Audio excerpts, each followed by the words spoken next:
I hate that. I don't know if this actually happens regularly, but I notice my tracking right now is kind of picking up how fucked, like, the fact that not both my eyes might necessarily be, like, looking 110% the same direction. It's either that or I forked something, I don't know. Anyway. Let me see. Put this down more lower than this. Because, yeah, we're here today.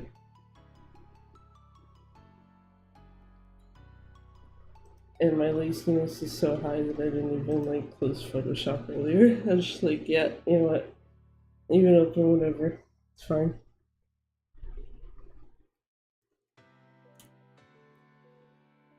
You can see. Basically, you can see, though, how this current stream's thumbnail was made. Or YouTube thumbnail, because Twitch doesn't have one. Also, it is bullshit weather here. But actually, I don't even know if it like got cooler or not since earlier.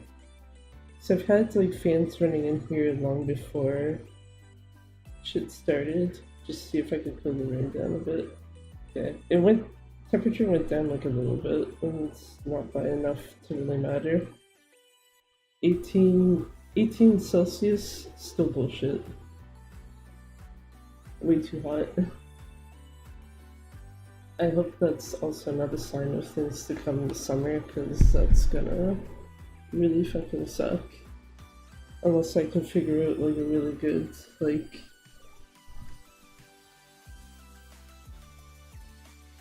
cooling solution that isn't like have 3 fans running. 2, 3 fans, whichever.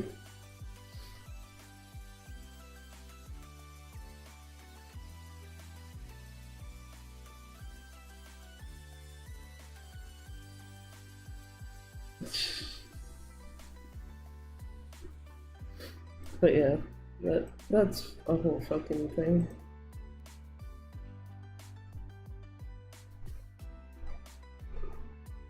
I think it also is just kind of suck because it's like, not only is it like, if that's a sign of things to come for this coming summer, then it's like, basically the rest of June up until like mid or end of September, maybe start of October is gonna like suck. Also, I should have that opening that window. Also, yeah, actually, I just realized too. So I don't know how much it can be heard. There is a 3rd fan running right now, and for some reason, it is a lot louder than the other 2.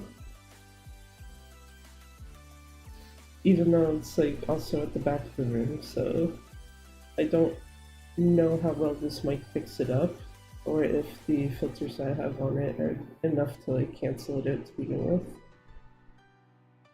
Because the filters are, at least right now, currently only adjusted to deal with like the 2 that have been in here the whole time.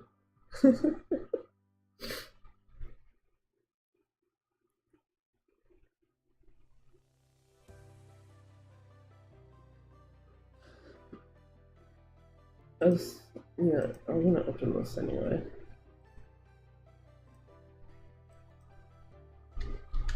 So I was gonna say, I'm pretty sure.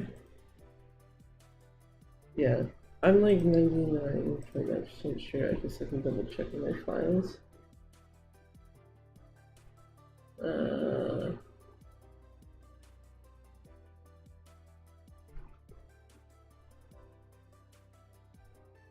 Yeah, okay, yeah. I was like, I'm pretty sure I made the thumbnail for Saturday already, and I did.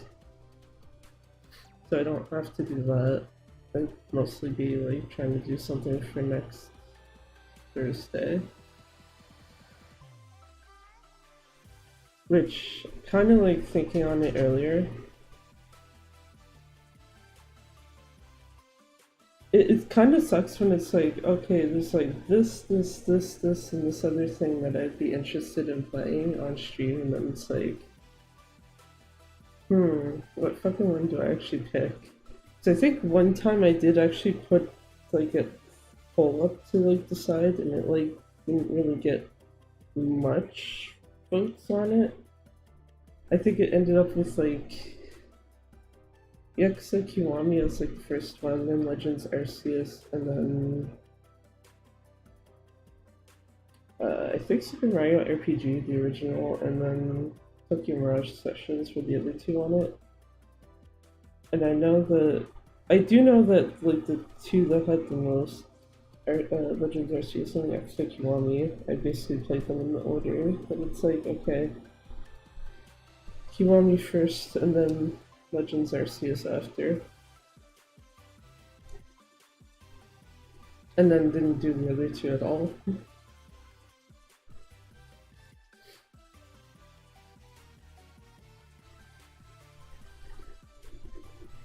But yeah, as there's a part of me that's like maybe I should put something out, and then it's like, what if the same thing happens again though? At which point it's like, well, shit. Basically, like not able to tell if there'd be like enough interest to even like have people trying to decide that shit. Also, just realized I forgot to do something while I was in my loading screen. It's fine.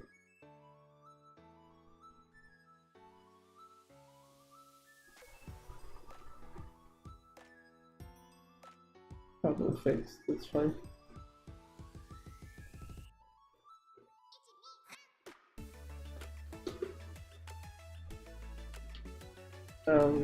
But yeah, something I was thinking of that was like, realistically, you'd be going back to something I did already play just like years and years ago. And not buying Kaidos like I was mentioning before because I still don't know where my copy of it is. But it's like, why not just go and play through the original Splatoon again? The only downside is I have to actually make another account on my Wii U, I think. Actually, one of the ones I have, I might be able to delete the save file. I don't know. It might also just be more efficient to make another one anyway. I just know that my main Nintendo network account and then the Pretendo one, both of those are basically using the same file, which has like everything completed in single player, so it's like I definitely don't want to fuck with either of those. And then one of my other Nintendo Network accounts rather had at least been started, I think. So it's like, yeah, I'd rather not root that either. Just because Splatoon is one of those games where it's like, the second you launch the game, it basically starts the single player for you inadvertently. And then whether you actually go and do like anything else of it is up to you.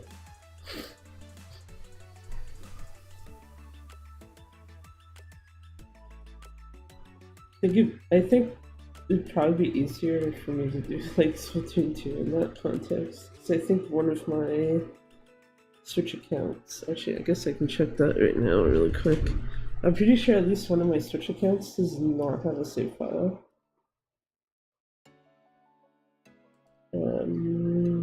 Save data. Ooh. Well, that's harder to tell if I can't see save data through cloud storage. Data management. Save data. Let's see. I guess it really tell me what anything.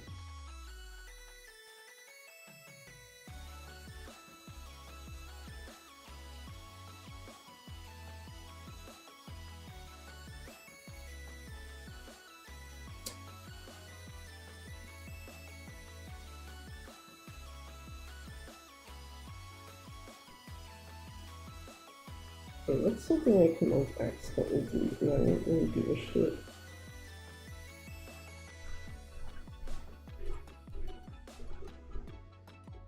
Oh, okay, let's delete that way. Let's then. Oh, okay, never mind. That's through these transfers between two data.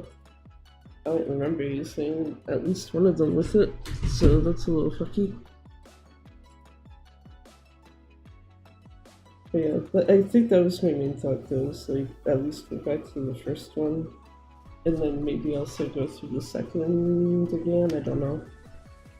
I do remember Splatoon 2 finishing like single player the first time for that took me a fucking long ass time, because I just didn't bother with it.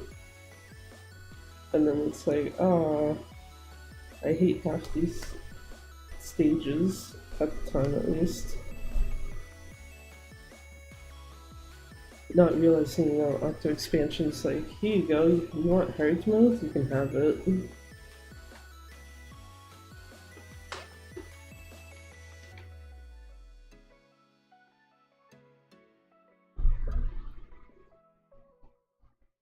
Because I guess then in a sense it's like, okay, we'll just go through like a nostalgia month or some shit. Play stuff that's already been, well, already been played by me off stream and then just do it again.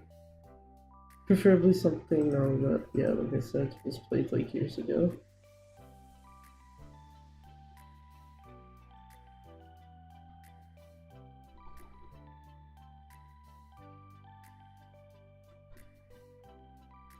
Also, like, I have the wrong window showing, so I hit my hotkey to mute, and it's like, excuse me, what are you trying to do?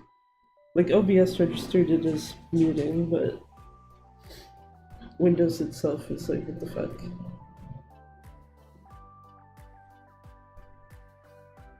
Yeah, you know what? I suppose with that in mind, I probably should just do next Thursday's thumbnail then.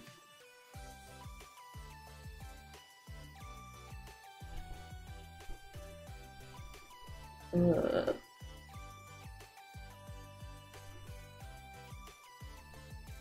at least like get it started.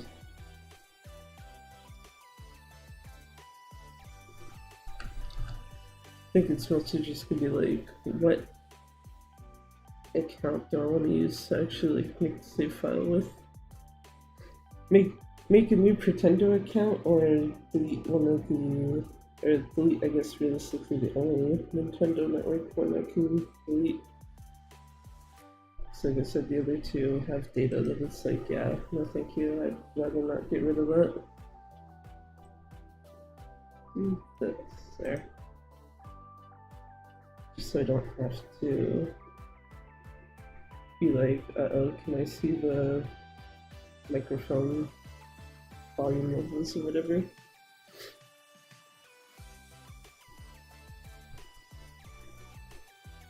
And then, I guess in that case, I still have to figure out what the fuck I am doing for a thumbnail.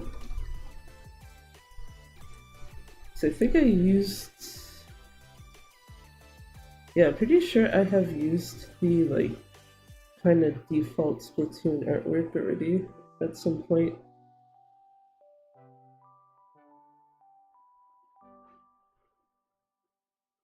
That sounds right. I think I might have used it on my birthday, actually. So... I think there was, like, single player stuff, though, somewhere. That's Agent 3.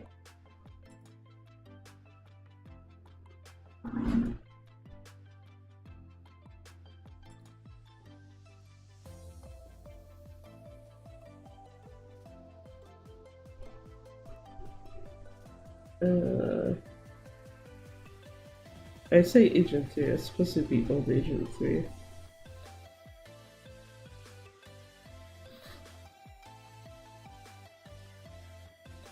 Yeah, off the ground. I think that's what I was looking for.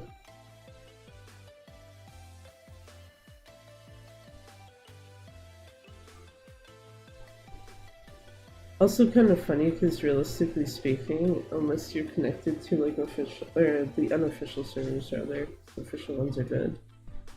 Uh, the single player mode in Splatoon 1 is like the only way you can play like two of the stages at this point in any capacity.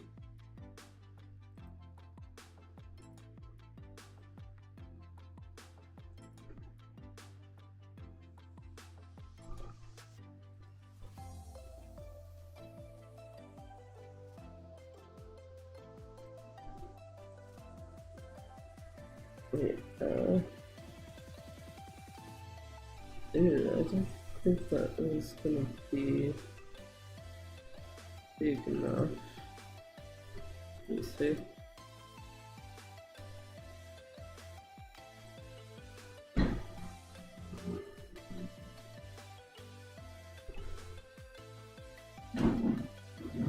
Oh, that one is though. That fact?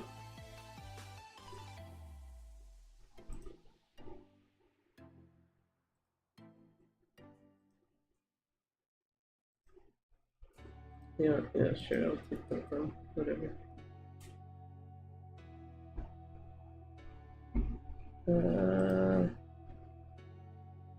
Let's see what the hell music is playing. Switch that. Thanks. Switch it before it gets to the track on that album that I know I don't like. And we'll be like, excuse me, what the fuck?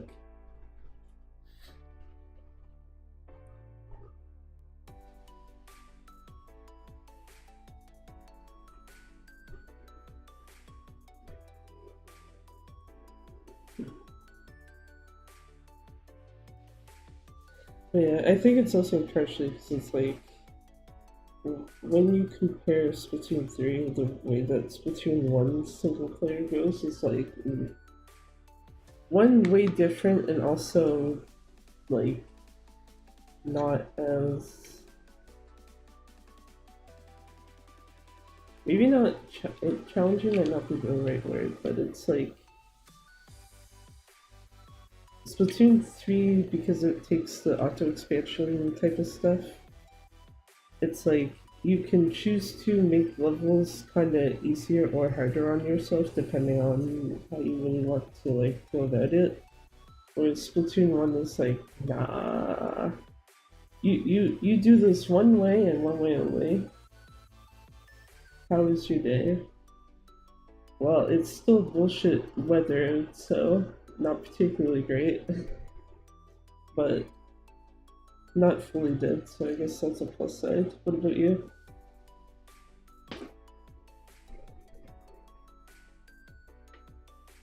Wish you well.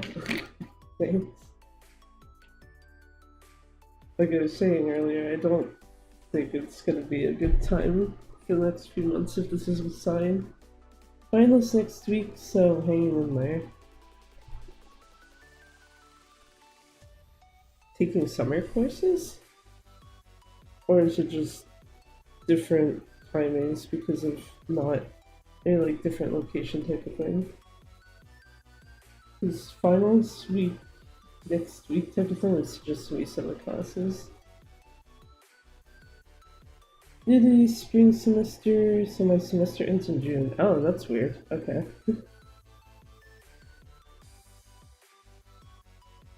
The university I went to must have done things weirdly then, because our spring semester would always end in April. You'd like have your last classes the start of April, and then like the next maybe 2.5 weeks after that is basically exam schedule, and then it's done.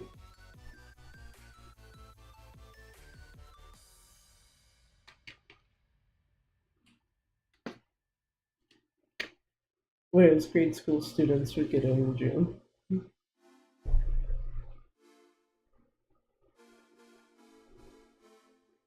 Either way though, hopefully your finals aren't too much of a pain in the ass.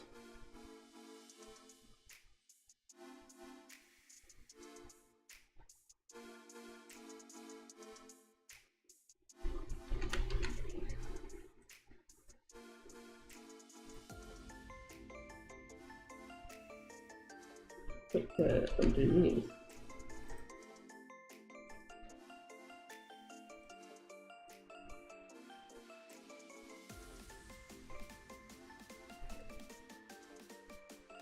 What do I want showing on this?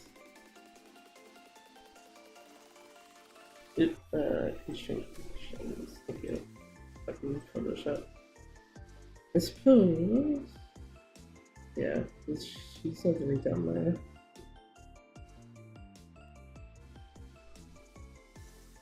Actually, no. You always have the best music in the background, lol.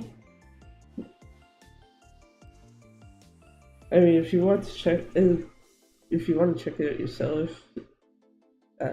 well, aside from the fact that the information's on screen.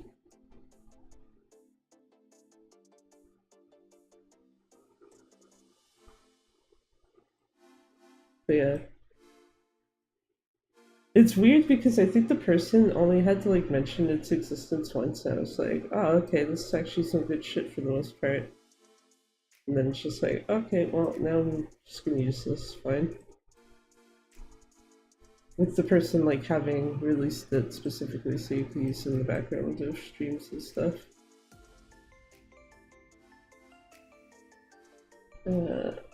Maybe this. Oh, wait.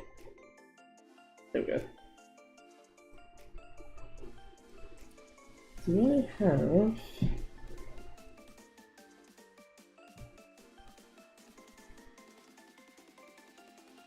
That is normal.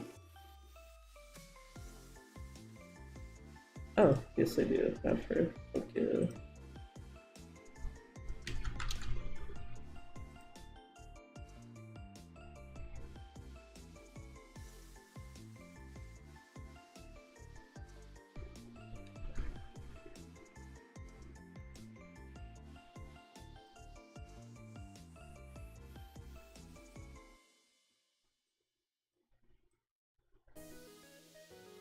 I was about to be like, is something broken on her antenna piece? But no, it's not. Fucking Jesus.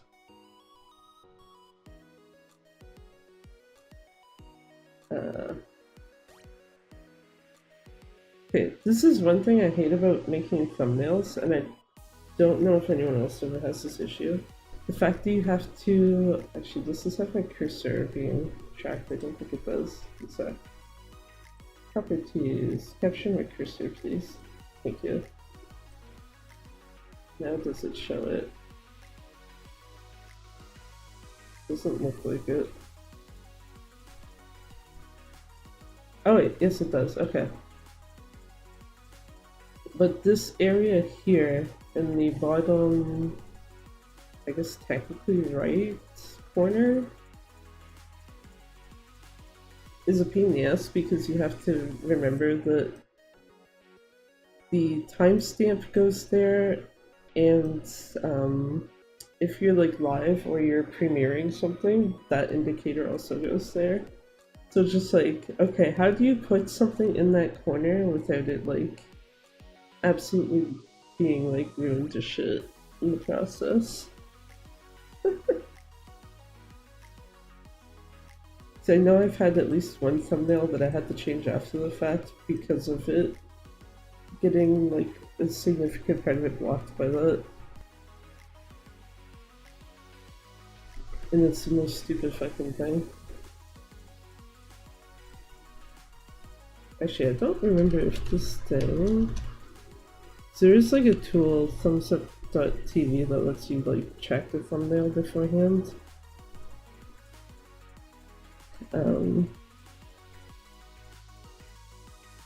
Can drop this in here. Oh. Shit. Do I have something that is within that constraint?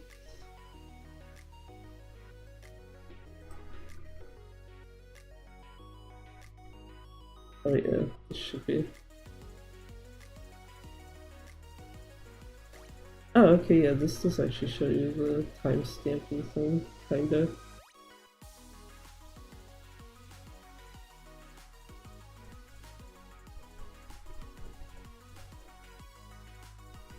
Huh. I don't know why I thought it didn't, but yeah. Either way, it's still annoying though, because you're just like, you got a corner that you're like, you cannot do anything really with it.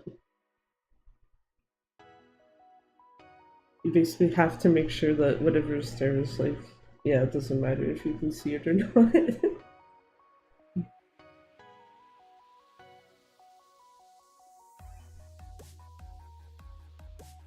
I think that.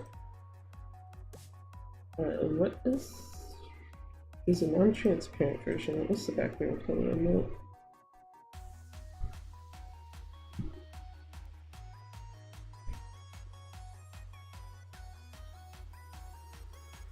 So much as part of me wants to be like, I should make some like effort at some point to like sort through pictures and stuff. It's like, I know I'm not gonna do it.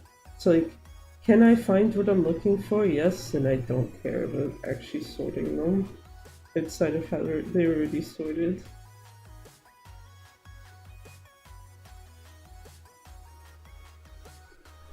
Yeah, where is that image though? Oh, I'm just dumb, I bypassed it. Okay. That color.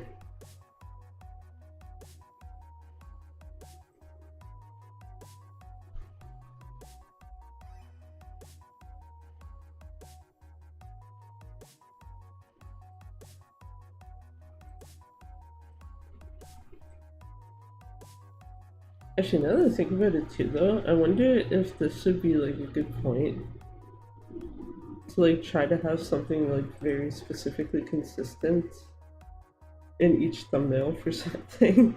In this case, it'd be like the picture of original Agent 3. Their style. She needs at least something to separate her. There.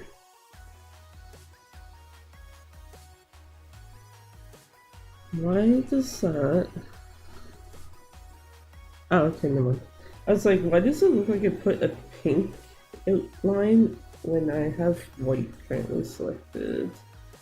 But it's because I am dumb. But I think that pinkish color probably is a good idea to go with.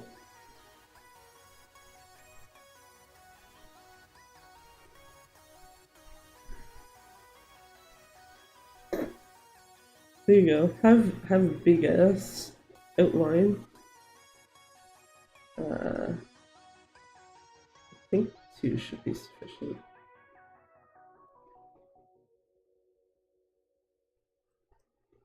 And then duplicate.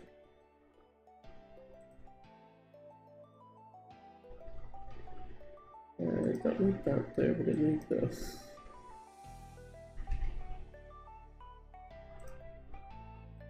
And then that goes underneath there.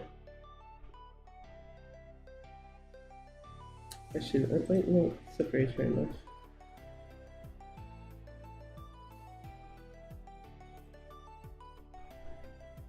Oh,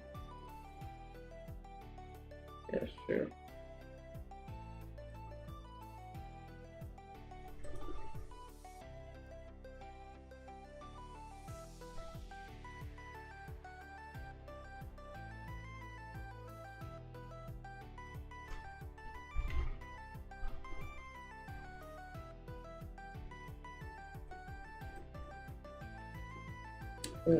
Fuck. I like how it's like, yeah, you change color and then you forget to actually copy paste the color. Or copy the color thingy.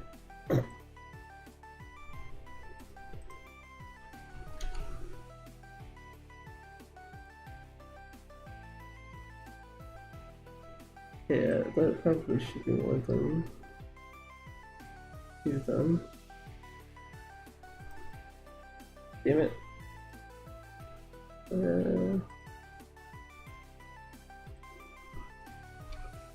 There, 5.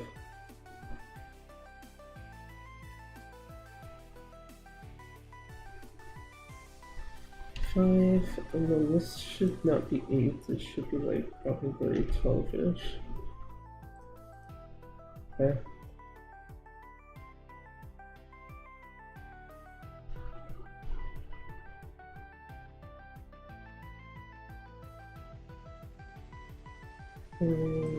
Sorry, I switched that to 100.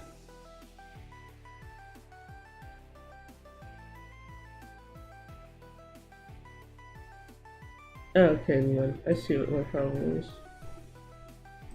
Okay.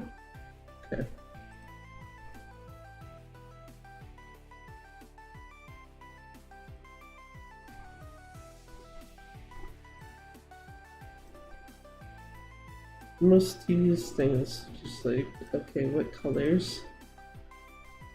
Hairstyle, please. Thank you. Also keep forgetting that Photoshop doesn't actually show like the actual pop-up windows. So if I open like the layer style window, you don't actually see it. So it ends up looking slightly weird because it's like you probably can see the changes as they're happening, but you can't see like, okay, what are you doing to change it exactly, unless it's like a case of using like this or the lasso or the eraser.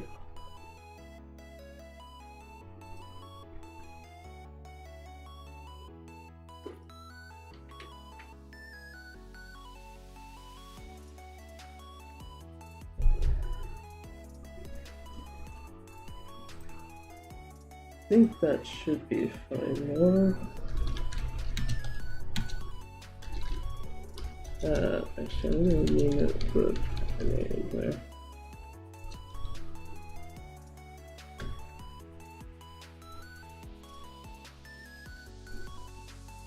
And then Photoshop is like, okay, give me a second to save it because you sent it to a hard drive that's not on this computer.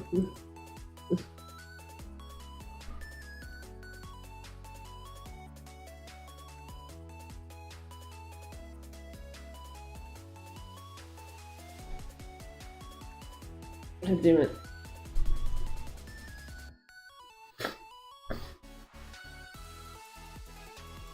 But yeah, I like how the actual like main key art, so I only noticed it when looking it up, is it just has that Octoling chick chilling there on top of the Octo standard.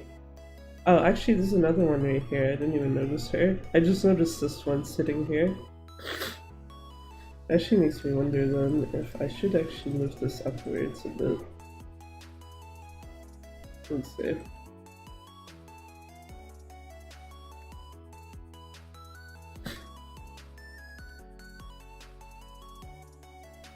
Yeah, that probably is a better idea. Ish. Or like there. So that she doesn't look as cut off. And I still have like what I was trying to keep in the image.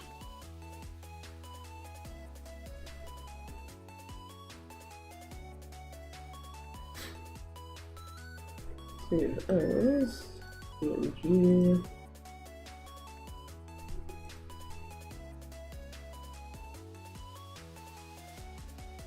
Okay, good. It's not over 2 megabytes of space. That's the other annoying thing with making the YouTube thumbnails. You accidentally make it over 2 megabytes. It's like, oh, okay, great. Either gotta resize it or save it as like a shittier copy. That actually ended up happening with the one for this stream.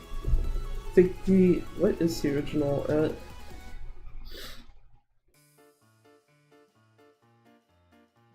The original is just a little over.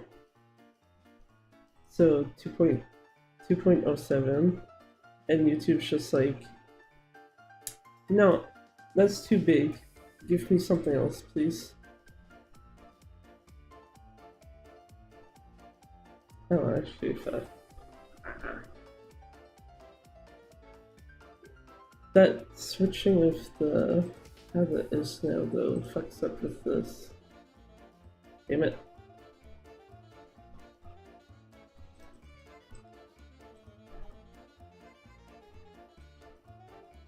Okay, let me switch this back to like a lighter color.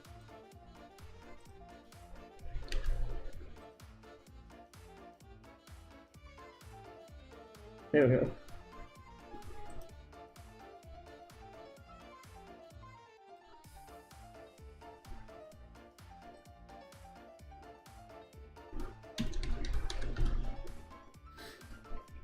So yeah, actually, I guess that basically solidifies next Thursday and like the next probably 2 streams after that.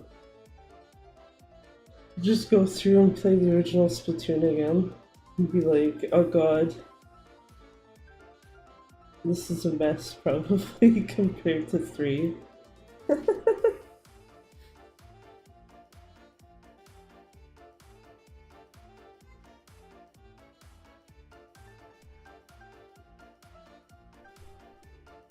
And then probably also make sure all the thumbnails just have like that picture of Agent 3 in the corner.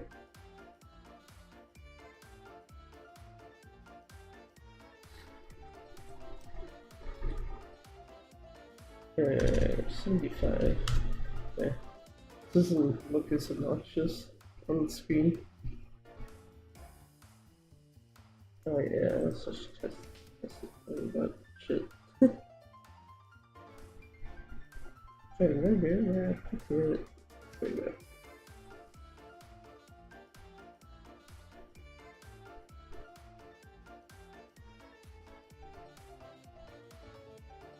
Actually, let me see if I can get this showing without inadvertently showing my other window. Window capture. Do not make the source visible. Am I... Okay, existing ones don't have this.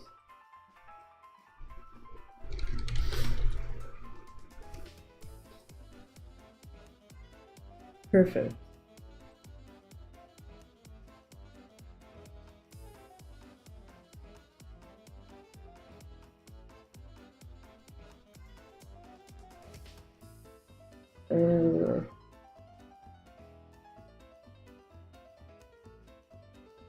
I'm gonna do that so I don't accidentally.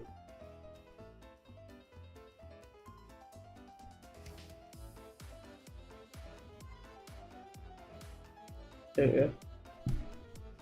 Need to actually move into the right spot-ish though.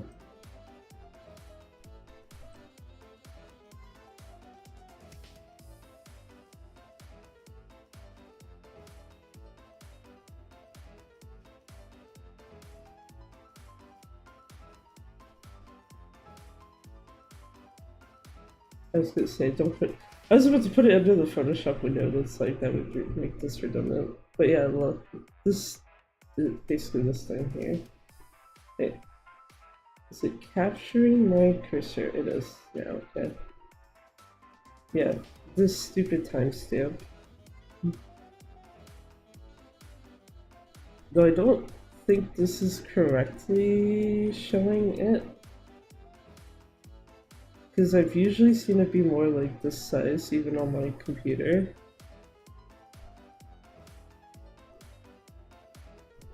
But I might be misremembering.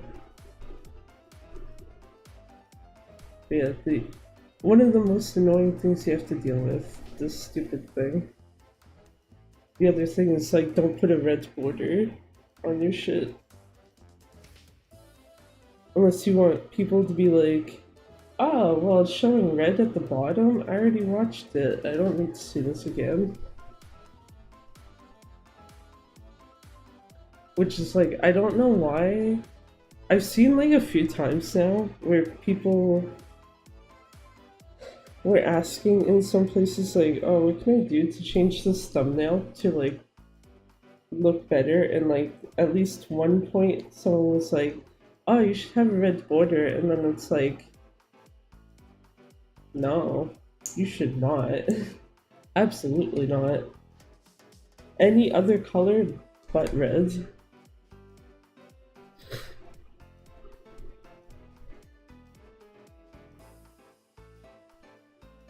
And it just kind of baffles me a bit how like some people just seemingly forget about that. I don't know. When making thumbnails specifically, not like everyone in general.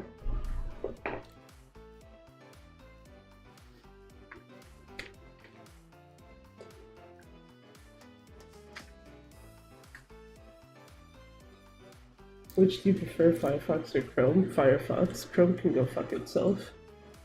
The only time I use Chrome is for one specific job because of the fact that I don't have any of my extensions installed. So it's like I don't have to worry about it. Like accidentally triggering something that it's like, excuse me, you can't have that active and we'll fire your ass if you keep it on. I'm not particularly in the market to just be like, oh, okay, shit. Yeah, I'll take that L. It's like, no, I'll deal with it. Use Chrome for it instead. Easy. I think Chrome is also like, just because of the fact that it's owned by Google, I'm pretty sure people have mentioned that like stuff like ad blockers and stuff are starting to get like broken on it. Just because like, I know for YouTube in particular, they want to crack down on ad blockers. And it's like, oh, okay, well, we can at least make it so they don't work in Chrome. And then, you know, those of us using Firefox are like, cool, it doesn't matter. Still using them.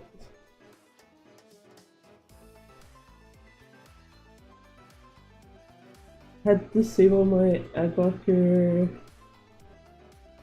on Firefox after like a few months of them catching me. Sometimes it used to bypass it by refreshing the page. I've literally never had anything pop up of like, excuse me, turn your ad blocker off on YouTube with Firefox.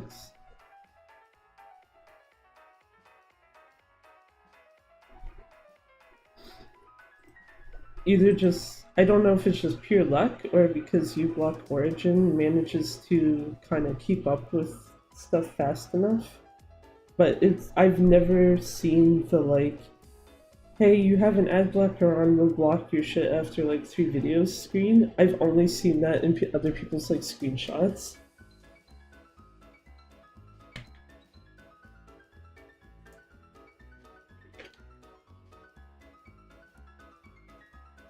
So it's like, rip.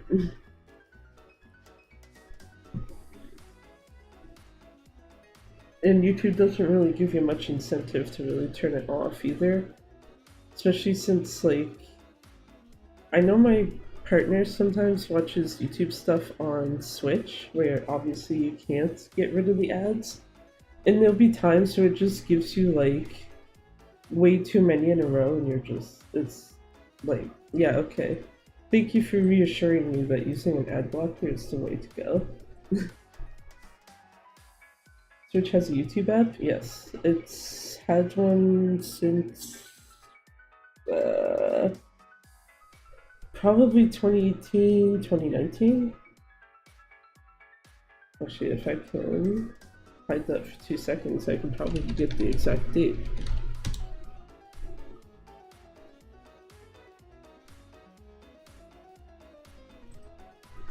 Because it should appear right there. So YouTube app was released November 8th, 2018, yeah. So about maybe like a year after the Switch came out. Wait. Year and a half, sorry.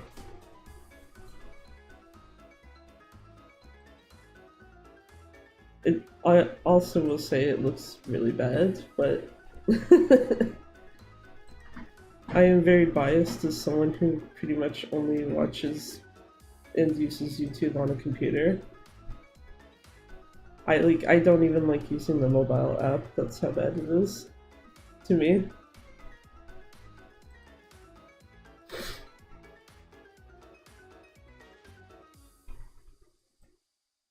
And yeah, since you can't block ads on it, you just get them like so fucking many of them. It's like, no thank you.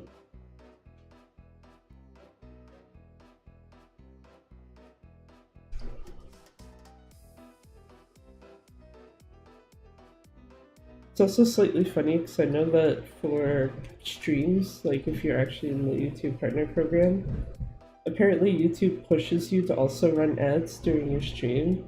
And I know at least one person, whenever they get like that type of pop-up on YouTube Studio, they're like, fuck off, basically. It's just like, no, If you want to play one when someone comes into the stream, sure, but after that, no, don't. Do not.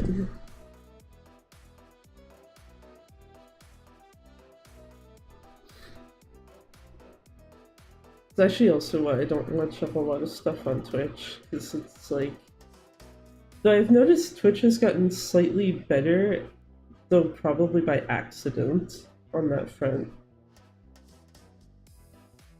Because usually for Twitch, it's like every 30 to 60 minutes it will feed you ads. And I've been noticing like the odd occasion that I actually go and watch something there lately. It's kind of like a 50-50 chance if it'll actually serve me ads during that time frame. Probably just because it's like, oh, do we have something we can show you? No? Well, shit, you might as well just keep watching what you're watching. Which, kind of appreciate that they don't just try to random pick, I guess, or like show you stuff that's like not relevant to where you are or something.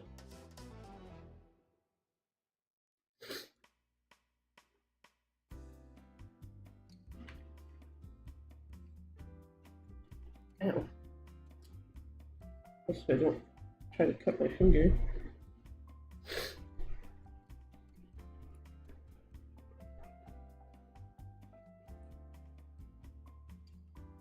Be careful. I don't know what the hell it is, but there's like been something on my thumb for like the last few years now. I don't know how to get rid of it, and it was basically that kind of got caught on the like when I was closing the water bottle.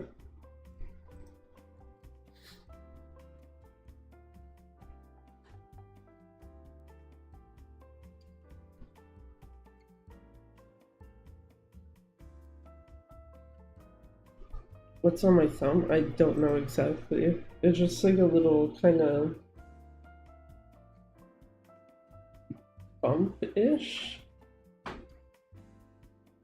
I just don't know what the hell it would have come from.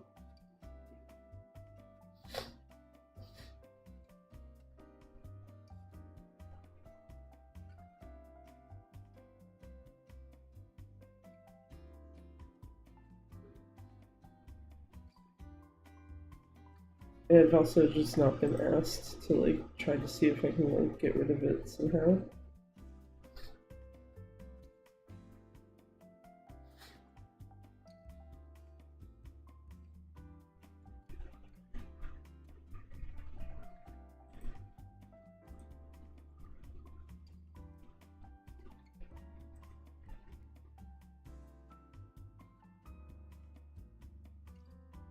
It also like inadvertently reminds me of like kind of like probably should really set up like some sort of hand cam bullshit at some point. Just kind of like, do I really want to deal with the tripod I have right now for that, or try to figure something else out? So I'm not exactly sure how to go about it in a way where I'm not like inadvertently gonna show something that isn't just like the kind of table slash keyboardish area where you just see like keyboard, mouse, desk mat, and then like maybe the art like thing or whatever that's in front of me.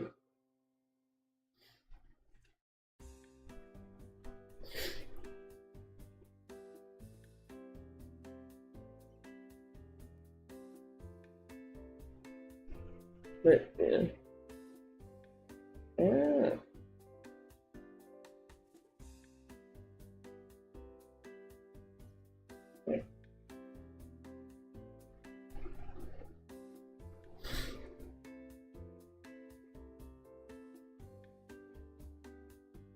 What do I have?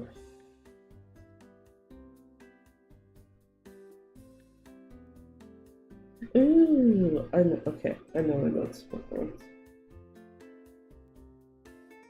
can already tell it's gonna be a hot summer. It's gonna fucking suck. This room is absolute garbage in the summer if it's like really hot.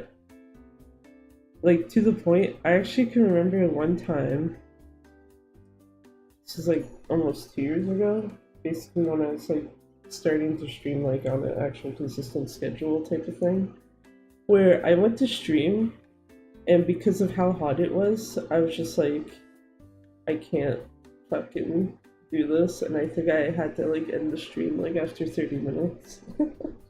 Prepare to see more silverfish. I've been seeing a bit less of them somehow, but it might just be pure luck, or it might just be the fact that also had cleaned like a bunch of stuff lately. I don't know.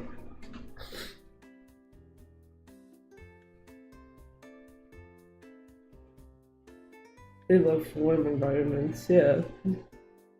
That's probably why I see them in the winter, because freaking buildings warm as shit with heating.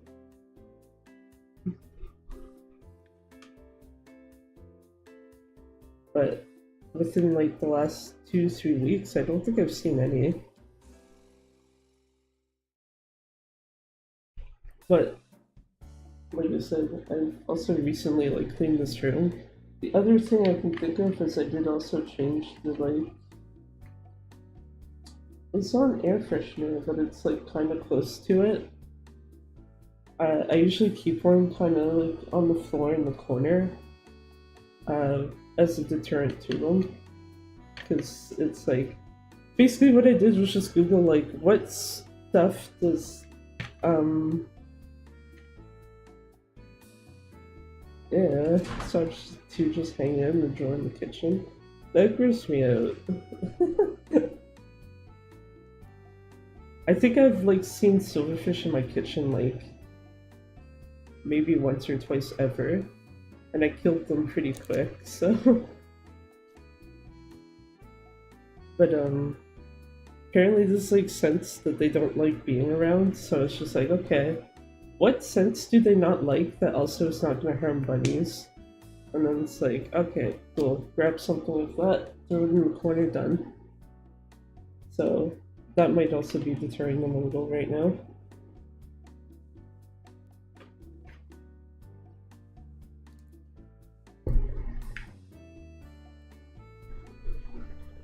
But yeah, because I know here usually if I see them, they're either like literally in the same room that I'm in right now, or they're in my bathroom. Kitchen is pretty rare. The hallway and like living room are also pretty rare, and I've never seen one in my bedroom.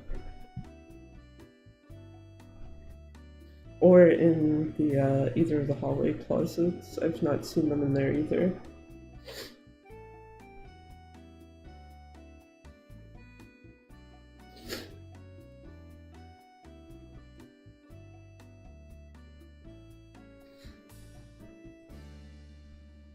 But that would also creep me out. Just like open a drawer. Oh, cool. Hi, silver fishies. No, thank you.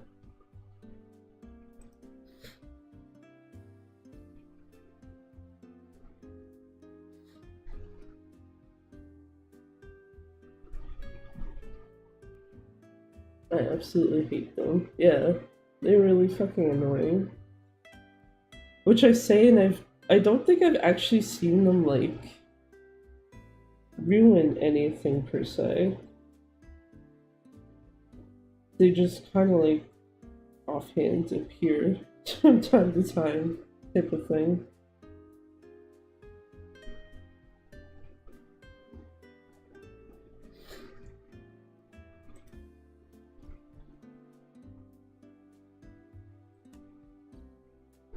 For me, it's not about them ruining things, I just don't want them around, period. Yeah, that's fair. I mean, realistically, yeah. That would be ideal, is to not have, like, any sort of bugs or all that shit floating around.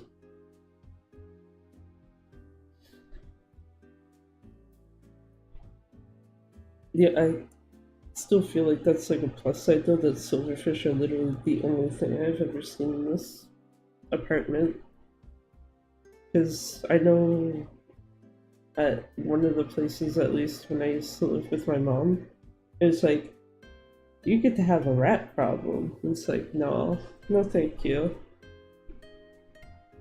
That actually is like actual bullshit. And I will take silverfish over rats any day.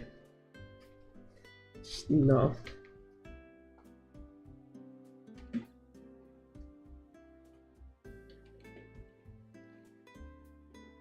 Easily, yeah.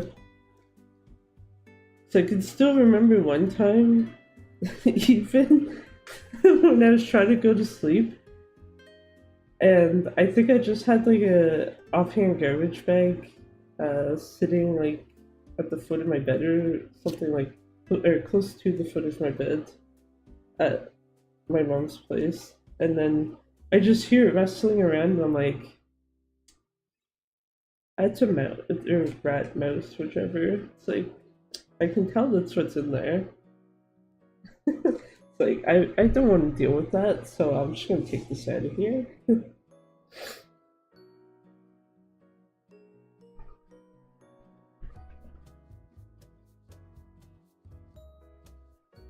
I had mice in my garage and I had to put like mouse traps everywhere, yeah. That was part of why my mom had a cat. It's just like, oh, okay, the cat can just go and chase down all the mice.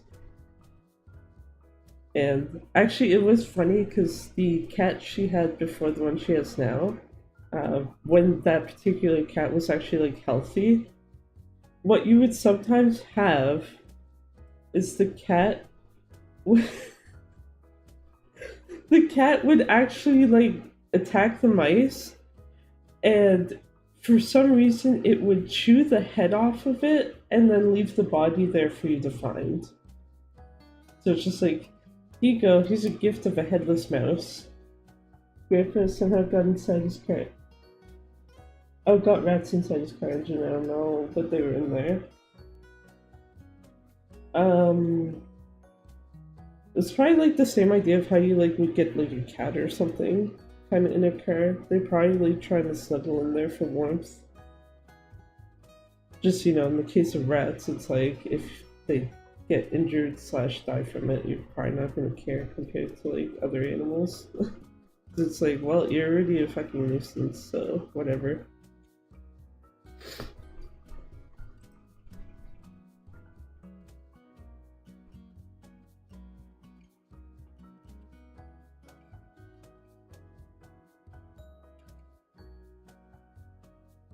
Yeah, but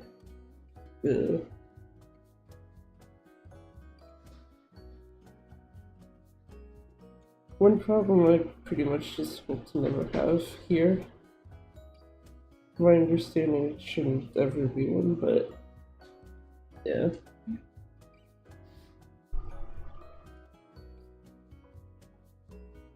Especially since bunnies, we probably know what the hell to do with them. Bunny would probably just look and be like, oh, friend? See spiders so frequently, I'm not really scared of them like I used to be as a kid. Rip. Spiders aren't really that scary, but I might also be biased as one who would be like that weird person who would actually like hold a spider in their hands when they're younger.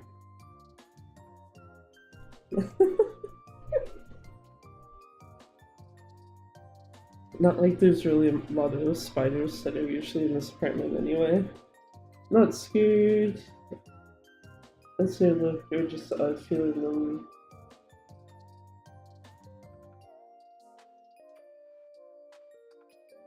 I hate things. I hate having things crawl on me. Yeah, that's fair.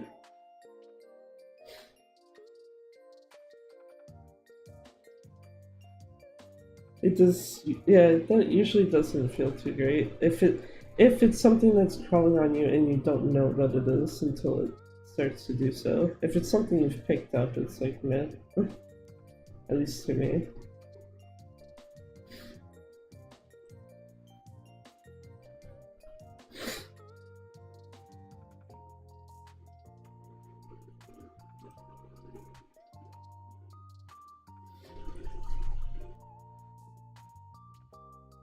What the hell?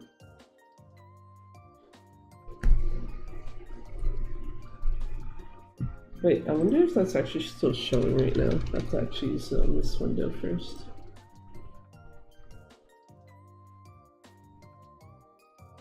Oh, does this account? Oh, this account might not have it. Okay. So I was gonna say, like, I know one of my Google accounts for some reason lists today, or well, I guess technically yesterday, as my birthday. Just mostly because I put it in there as a joke, and it's like, oh, okay. Very awkward to get an email from like certain things like happy birthday, and it's like, you're about 3 months late. But I know I've put June 6th as like a fake birthday on some stuff, so it's like, oh, okay. Cool, I guess. I'll just take whatever this is.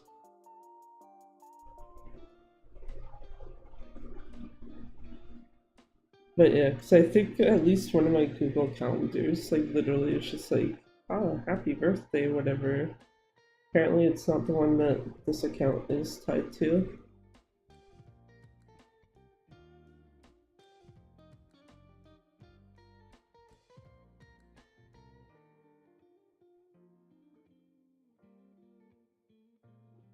Also realizing it's gonna be weird waiting for a small package with only one card in it. I think later this month. I don't remember if they stated when the hell they're shipping stuff. But there was I guess realistically, I think there's like 3 places trying to do VTuber card games right now. One of them though had like a Kickstarter that just finished yesterday with like way over the amount that they originally wanted. And I had backed it up the tier that it's like, here, you get at least one of the promo cards for it. If only just because of the fact that it's funny because it's like if you look at the information, it's like, oh, shipping cost if you're in the States is included, so like you don't have to pay for it.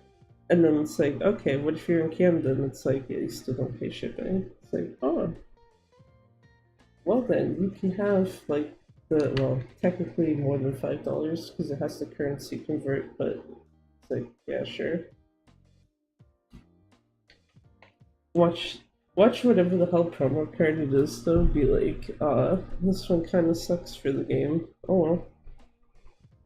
You get to just keep it as like fancy oh,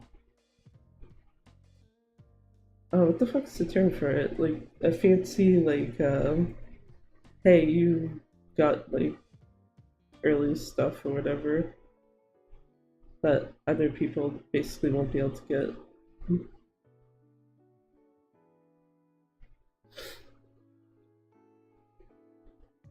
Just because I know someone else had opened like some of the same pack on stream, ended up getting like a few duplicates,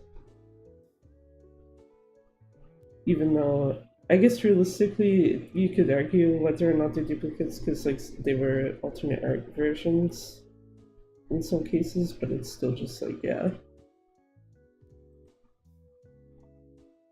Also, the fact that it's only like one card is like, oh, okay. Probably shouldn't do an unboxing type of thing for that then, just because it feels like a bit of a waste. Be like, one card, here you go. Whereas if it was like multiples, then it's like, okay, yeah, sure, do it. I'm mostly curious to see though, like, which of the 3 VTuber related card games actually like,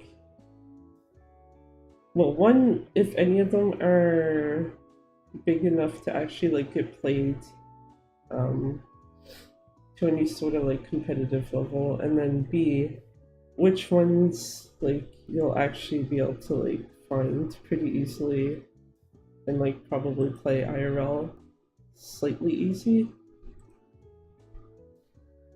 Like, instead of it just dying, like, here you go, you get one set and then that's it. Are there any hopes for satirical ASMR again? Probably not until next year, because I did that for April Fools.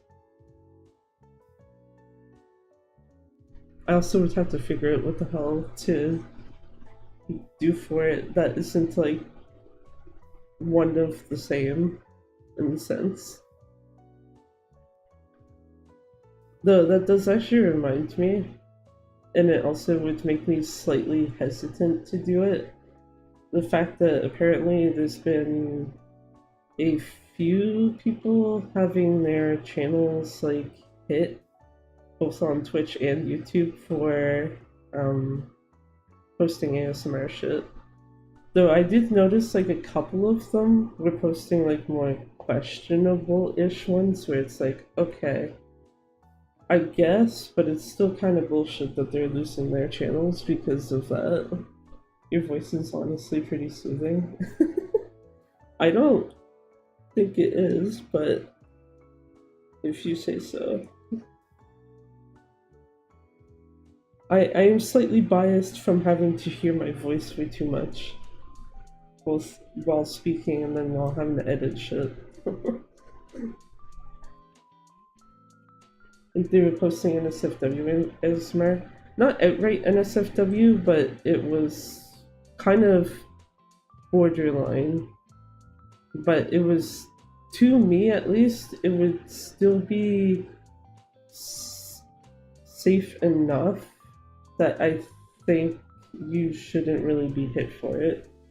Do you agree? Kind of fuck to lose their channel, yeah. Like if you are actually posting NSFW ones and then not marking, what the hell's the option called again? When you're making like a live stream or you're uploading a video, YouTube actually has this thing where you can just close your video off to people over the age of 18. If you're posting NSFW ones and you're not doing that, then at that point, yeah, it's like you kind of did it to yourself. But most of the ones that I had seen were not ones that would really have to do that.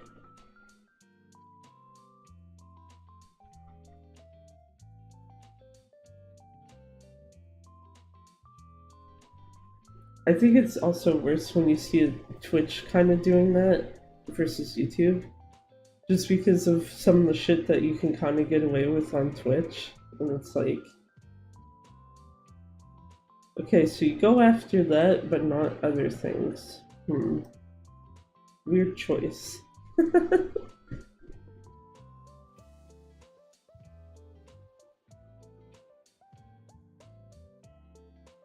Yeah.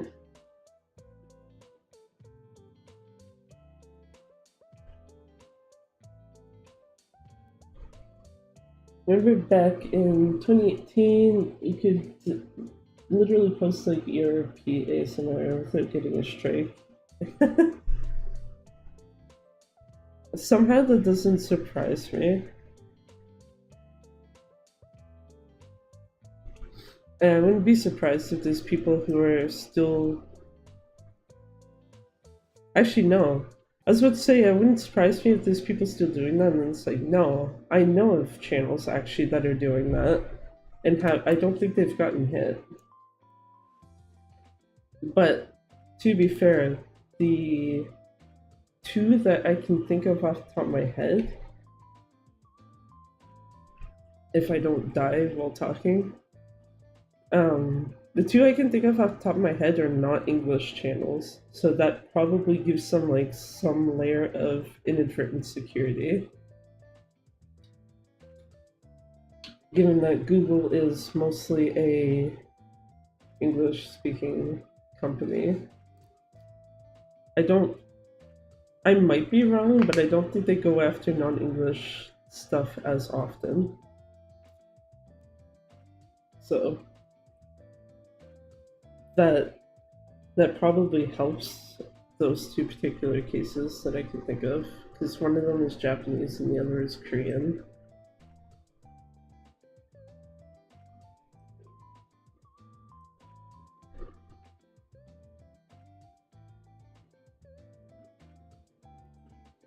That probably would also help them if I think only one of them streamed to Twitch at any point. Um, that also would probably help them on Twitch too, where again it's just like, oh, okay, well we can't really understand it, so eh.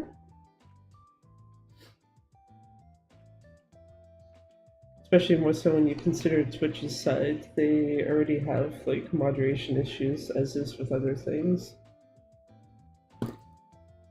Like back when they had the whole, oh, you no multi-streaming bed, no, and it's like, I'm sorry, but unless you are a bigger Twitch channel, like you can literally do it and probably get away with it, and Twitch won't fucking know. The most unhinged streaming platform is Kick. Yes, I will agree with that.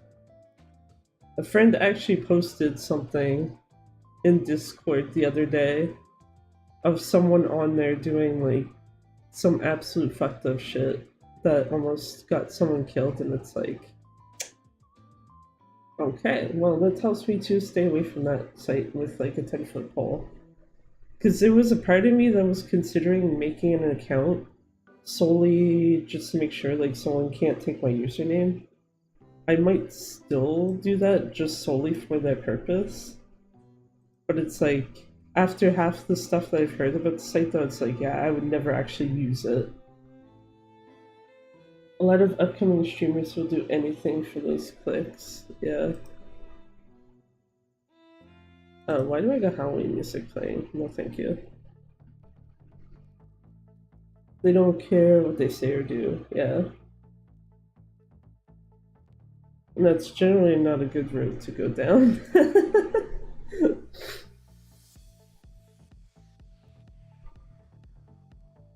Especially if it's like the doing side of stuff, and whatever you're doing actually has a negative impact on anyone, really. Then at that point, it's just like, bruh, no. Even the owner kicks the Twitch Sweetos for it. Well, isn't half the site also backed by gambling or something? Which I guess isn't like the absolute worst thing, but it's still like, that already alone for some people would be like, yeah, okay, no thank you.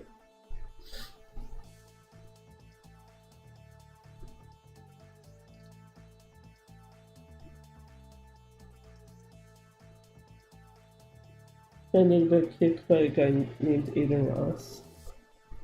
Yeah, because I believe that person got banned off of Twitch for the dumb shit that they do. So they moved over to Kick, which, not surprising.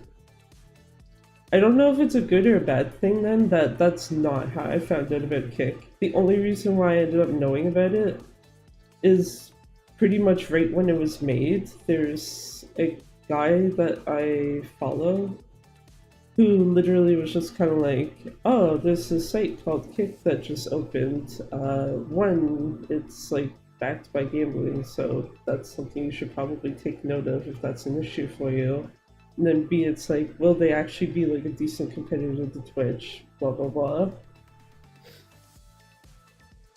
If you're in the streaming community, I think you'd know that platforms like that. Yeah, that's mostly fair. There are some that I don't actually find out about until like way later in their existence though. Or when it's like, oh, this place is shutting down, and it's like, I didn't even know it existed, so okay. Because I think there's, yeah, I could think of two that have shut down recently-ish. One of them I can't actually remember the name of right off, which is probably bad, because that's the one that it's like, oh, this place is shutting down. It's like, I didn't even know this was a thing. And then the other one I know that shut down earlier this year was VStream. The only reason why I knew about that way beforehand, though, is just because it's like, oh, a streaming platform for VTubers, and it's like, almost everyone that I could think of that had said anything about it was basically like, the idea on paper is kind of neat, and it's nice that you want to give VTubers like their own kind of home slash platform, but then you have to but then all of them are basically like you have to remember that like pretty much all the people who are probably also going to use it are VTubers themselves. So you're probably not going to actually get viewers on that particular site. And then lo and behold, April, it's like, yeah, we're out of here. Sorry, bye.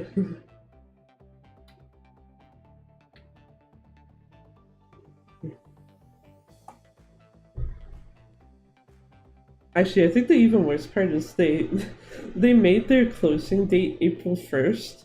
So there was actually people like, are they actually closing or are they just fucking around and making an April Fool's joke like kind of early? So I think they announced the closure like about a week or two before it actually happened. And it's just like, yeah, April 1st, we're done. It's like, you picked like the worst fucking date for that. Like, I understand why they probably went with the first of the month in general, but it's just like, April 1st is like that one time where you probably should not use the first of the month. Unless, because some people will look at it and be like, is this legit or not?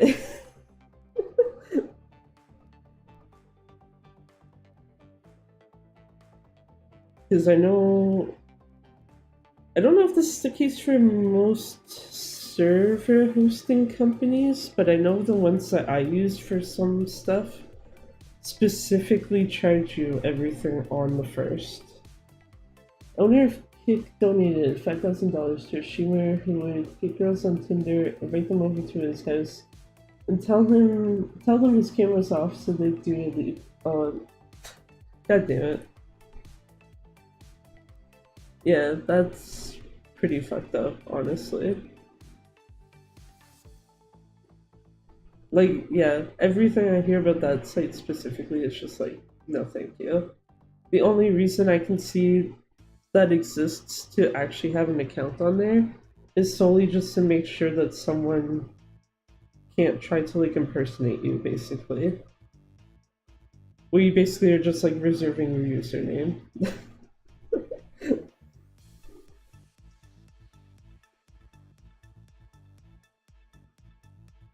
Because I can't think of like one of the more tedious things to probably have happened where it's just like someone takes your name somewhere and then it's like, oh, is this you? And it's like, no, that's not.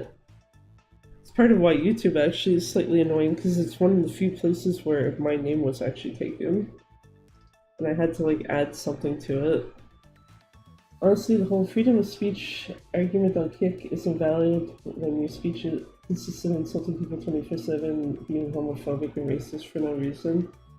Twitch had some bad policies, but if you don't violate them, you'll be fine. Yeah, and Twitch has also reversed some of the more shittier ones, either because of backlash or because they're just like, yeah, you know what, whatever. Like the one I mentioned earlier about multi-streaming, I think it was July or August of last year, one of the two, they actually finally were like, okay, you know what? If you want to stream to Twitch and YouTube at the same time, go ahead, whatever. I think the only thing that they added is basically like if you're a Twitch affiliate or partner where your contract says you cannot multi-stream, those are the only people where it's like, yeah, you can't. And then if that's not in any sort of contract or you're not even under one with them, it's like, go ahead. We don't care at this point. I'm trying to think of. I think there was one other one I can think of where they were. Oh my god. I should remember what the specifics of it were because I saw a lot of people being like, what the fuck is this? But there was like it had something to do with I think it was product.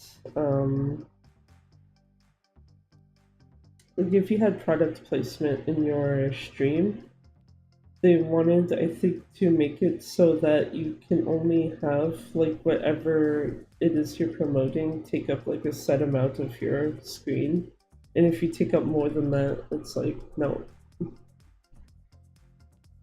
And then a bunch of people were like, can you not? And then before they even implemented it, it's just like, okay, yeah, how about we don't do that?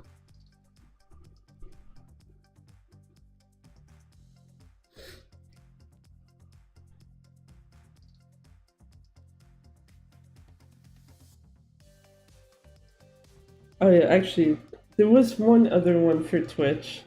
I don't think I would call it bad so much as just like someone not doing their homework, so to speak.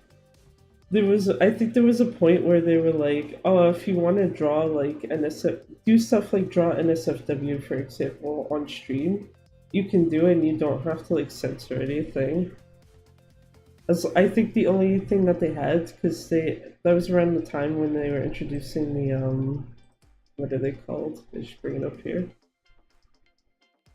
The content classification labels, when they're basically introducing those, it was basically like, if you're doing that, you do have to have the correct ones active on your stream.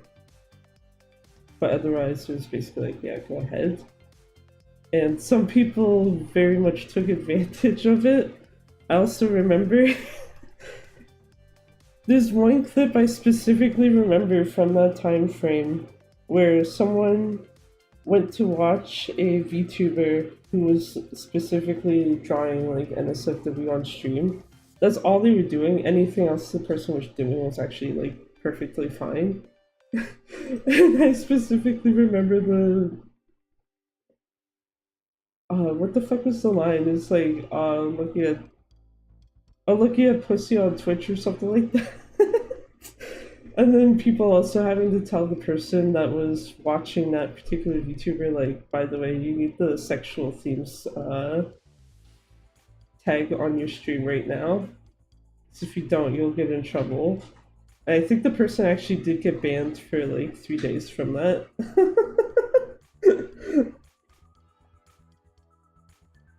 But yeah, that whole thing there, that was more like a oops, we shouldn't have done that. Hold on.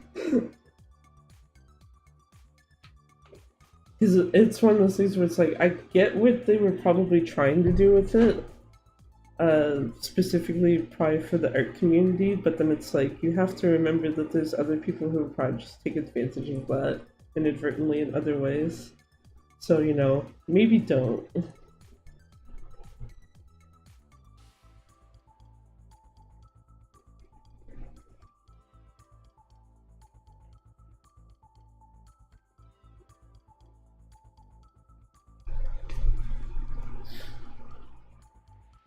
But yeah, that was a whole fucking thing. I hate that I remember that one so clearly.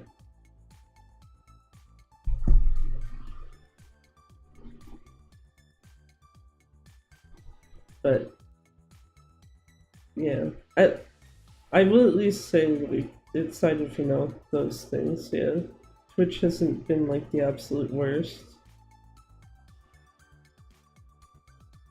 I think the only complaint I could make,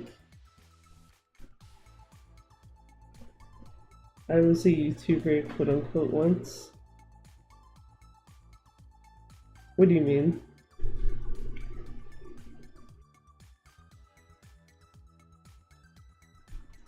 But yeah, I was gonna say the only thing I think I can complain about with Twitch is the fact that they don't have a way to let you play certain games.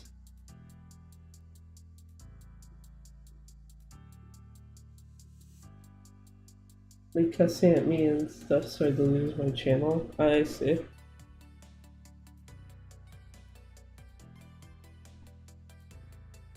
I don't know if this is a good thing to admit or not, but literally the first YouTube channel I ever had still exists. Still exists, and the first thing that was ever posted on it also still exists. I didn't actually private it once I had account access back. Which, that was its whole other fucking thing. Google like, we can't verify it's you, so fuck you, you don't get to have your account back, and then just some point earlier this year, it was like, yeah, you know what? We can verify you now if we send you an email and you can give us like the code that we emailed you or some shit. And it's like, okay, do that. And then it's like, okay, yeah, use your account back. Thanks. When I was 11, I made a plush toy channel of me in my backyard playing around. And this old dude kept making fun of me in my comments. I don't know how he found my channel because I had like 5 subs. Oh, so just, yeah, okay. One of those like assholes who just finds you and then they continue to be a fucking nuisance. Yeah.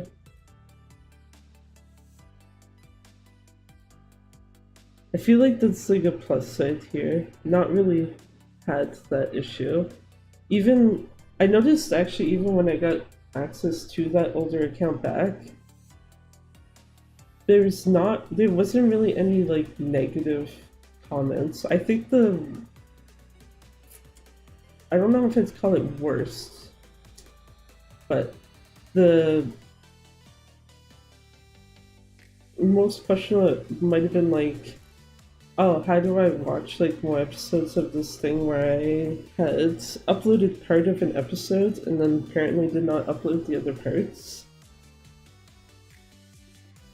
And I don't know where the hell that particular file is, so I can't even just be like, oh, here you go, here's the full fucking episode of that at least for you.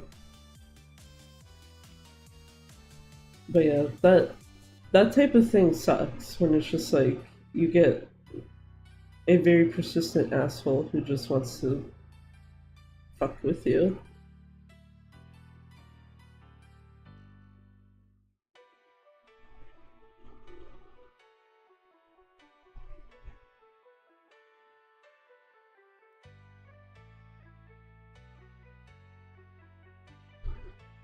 And it's also something I kind of hope I don't have to deal with at some point. Or at least not at a point where it could actually cause problems, I guess. I don't know how else to better phrase that.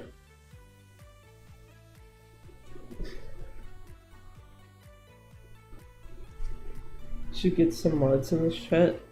There is one that exists. Any trolls come in, you can just ban them. Yeah. I think I... Oh wait, shit, does YouTube have that option? I think, yeah, actually, yeah, it does kind of have it.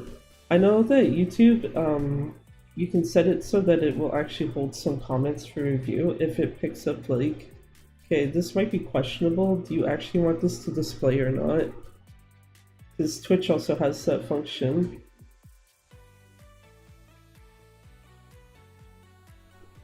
And I actually also have Twitch chat specifically set to followers only. In part just because you get those stupid fucking bots that are just like, oh, I see your follower count, blah blah blah, help you promote your channel, some shit, and it's like, instant ban, get out of here. Part of me just kind of came to the conclusion of like, you know what, if you're gonna at least waste my time having to like click 2 buttons to ban your ass for that, you might as well at least make it worthwhile on my end. But like, yeah, you have to follow first. Yeah, people are miserable, so they want people to feel bad like them. Yeah. Another thing though that Twitch also has, I don't think YouTube has this function at the moment. Twitch has it so you also can set parameters of like, person has to have a verified email or person has to have a verified phone number. And if like they don't meet those criteria, they can't even talk. So I think right now I have it set so, I think right now on Twitch it's literally set as followers only, so you have to actually follow me first to even say anything. And then you also need to have a verified email. And I think I also set it so that your account also has to be a week old. So you can't just like make a random account, start throwing whatever in there. It's like, yeah, Twitch is stuff will automatically make it so you can't do anything. Whereas YouTube, the most that they have is like if it detects like certain shit, it will hold it for review and that's it. Would you ever make a Discord server? Probably not.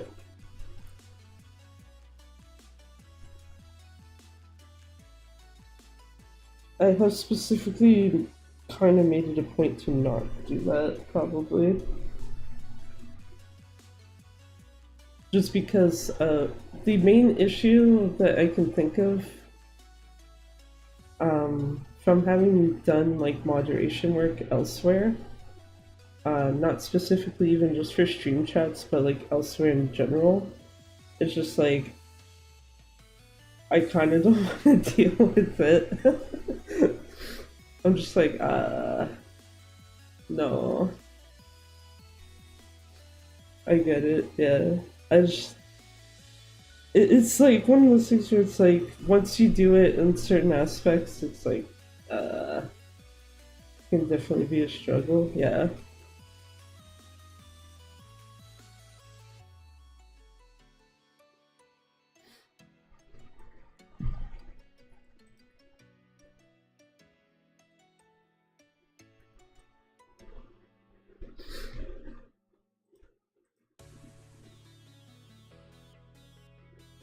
Which I realize on the surface it's probably a bad thing in my case to like not make one, but it's just like I can think of reasons to not do so.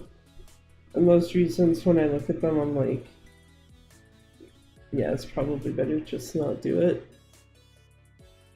Something I did think of recently though is I probably should actually start posting more on Twitter and Blue Sky. Mostly Blue Sky, just because Twitter's been having its own host of issues lately. It's crazy how a career as a streamer or YouTuber isn't that impossible as it used to be. I don't know if career per se is like not as impossible, but like generally like doing it in some capacity, yeah, it's not nearly as impossible as it would have been like years ago.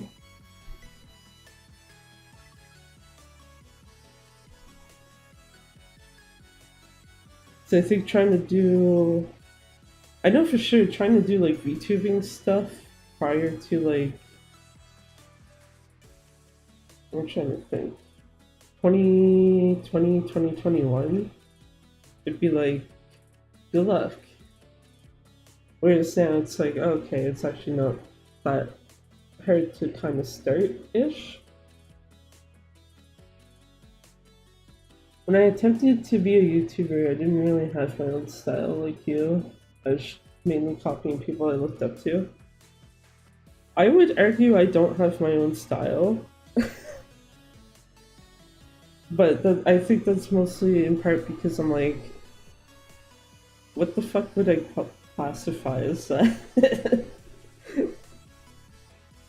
I do know there was a point, I know the book I wouldn't have written down the date that I did it, but there was a point where I did actually do a thing of like, okay, what people do I watch like somewhat regularly, and what things do they do that it's like, this is kind of like why I watch them. And then it's like, is that something I can incorporate into my own shit in some capacity, yes or no? And I don't actually know if I ever did, but it's like, yeah, oh.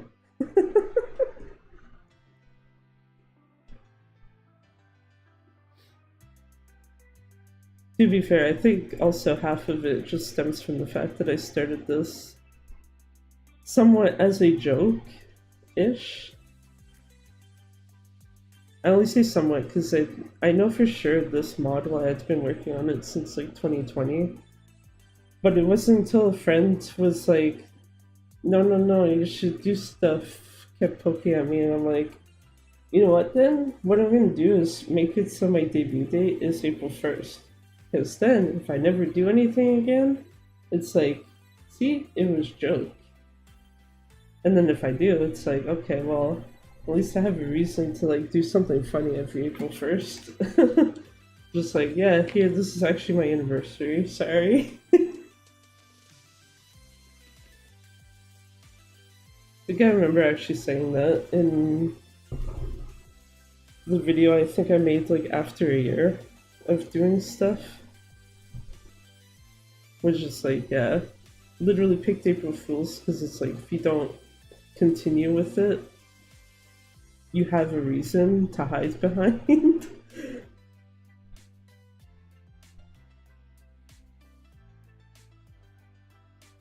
But yeah, that's it though. I don't think like copying people that you look up to is like the worst thing. I guess if you're like copying one for one, maybe, but if you are copying but then technically altering whatever it is to your preference or whatever, then it's like, are you actually copying them at that point or just being like, no, this is inspiration?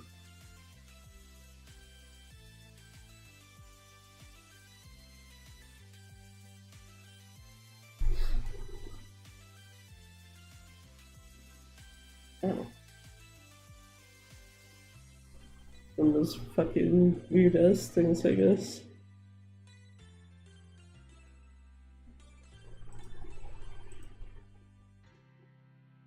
I keep forgetting that private windows don't give you what I'm looking for. There we go. I actually admire what you're doing away. Anyways, interactive with the chat. Oh, yeah, okay. You know what? Yeah, I will take that as a compliment. Because I did forget that there are people who literally will have people talking in chat and they'll just ignore them. And then they'll be like, oh, why do I not have people watching me? It's like, probably in part because the people that are watching you, if they try to talk to you, you're like, no, go fuck yourself. I'm ignoring your existence. Get out of here.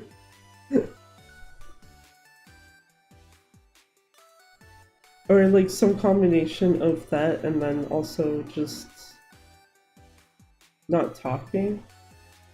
The not talking point is not as bad because if it's like someone who's just started, then it's like they're probably not talking much because they don't know what the fuck to do at this point.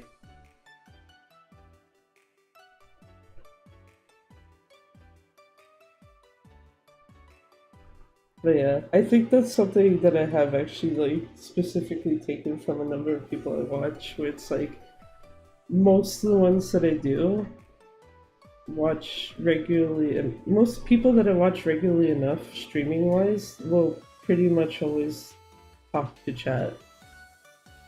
And it feels weird to kind of not do so at this point. It's like someone's trying to talk to you and then you just ignore them. Like the only time that kind of makes sense to do at any capacity is like IRL. And even then it'd be like if you're in a position where it's like you either don't want to talk to someone or whatever. And I would think if you're streaming, you're probably in a position where it's like, or you shouldn't rather be in a position where that's the case. Words heard. Words heard, English language sucks. I am allowed to say that. People can fight me.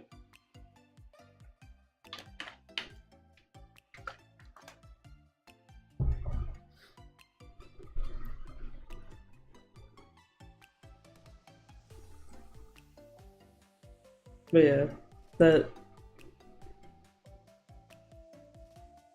you deserve way more subs, to be honest.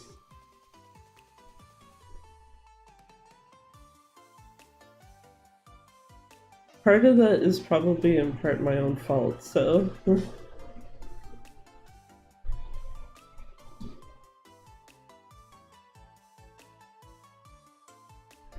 So I know for YouTube at least, if you were, for YouTube specifically, if you are generally only streaming and you're not posting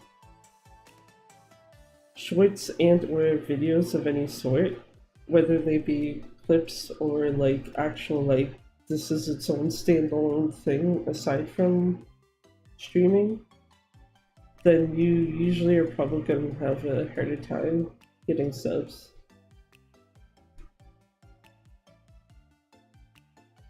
Because I think there's only one person I think I've ever seen who kind of has managed to do well solely with streaming. And I think it's in part just because of what they stream. Remember I found you from the spot recommended and you were like editing a thumbnail? Stuck around ever since. Oh wait, was it like a Splatoon video that like sent you here or something? Because I do see YouTube will sometimes tell you what they're trying to like recommend your video against.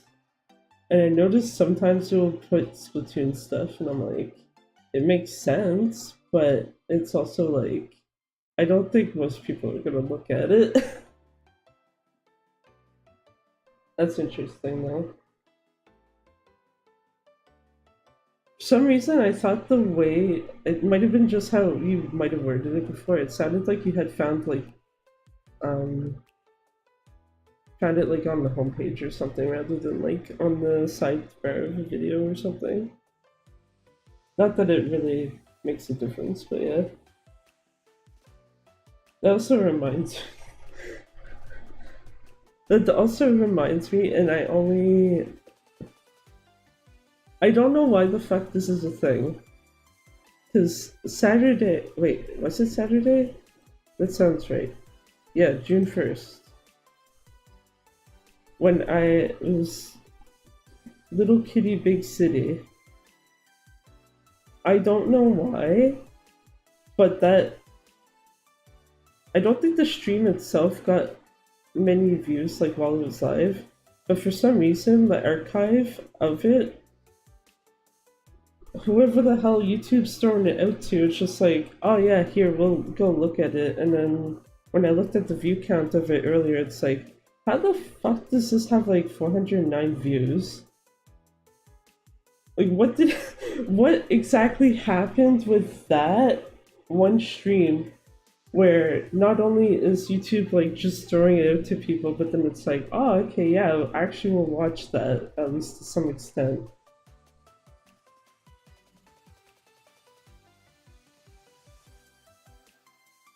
Vid was by the sidebar of other Splat live streams.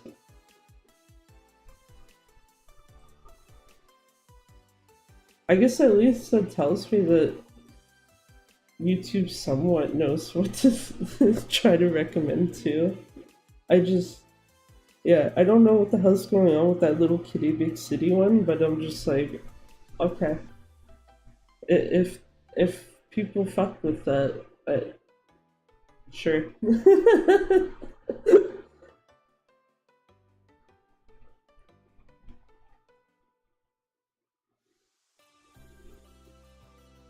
Especially since I think that was one stream, or no, not think, it is a stream that I know I cut shorter than I would have probably wanted to do.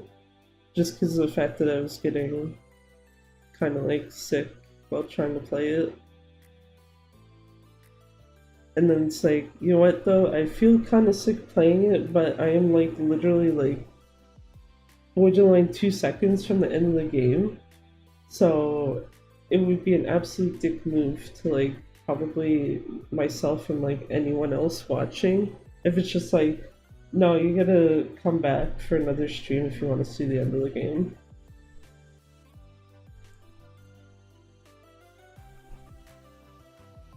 Just like, yeah, you know what, no. Easier to just be like, okay, take a few minutes break, don't look at it, and then go and just finish it. And then done.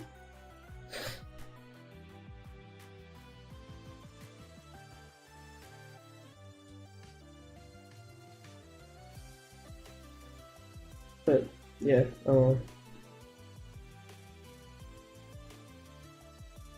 actually, it's also funny because there's one of the streamers that I watch regularly is apparently streaming it this Saturday. So it's gonna be that weird moment when it's like, I can watch someone play a game I've already played, so I don't have anything that they can spoil for me.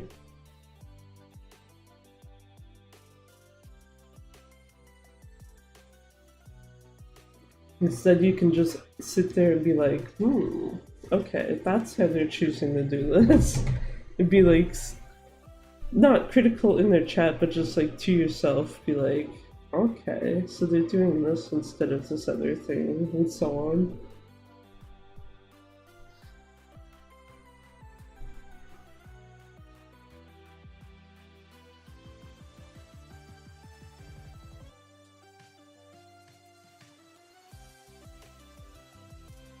That also just makes me wonder though.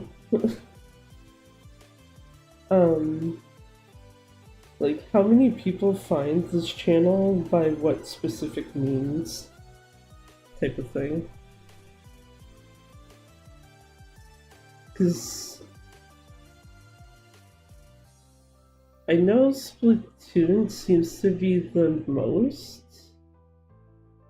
of how people find this channel. I think Like a Dragon stuff is like the second. And then I don't think subscriber counts have gone up from it, or it's been like very little, but that Little Kitty Big City stream, I don't know what the fuck happened there.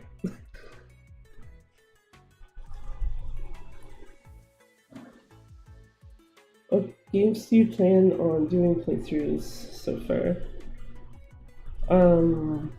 In general, I know that I want to get the Like a Dragon series completed, or the main games of the series completed, because I definitely will not be able to do all the side ones.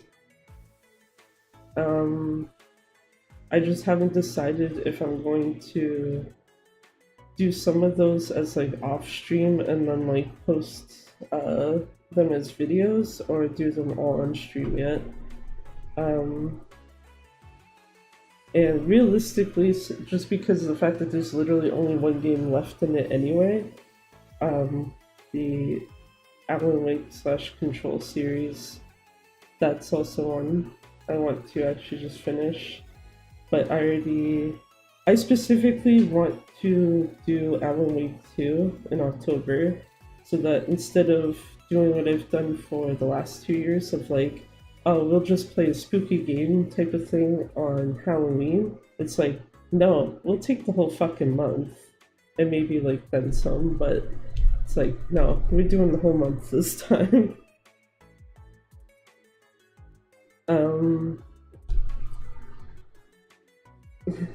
When Doobie.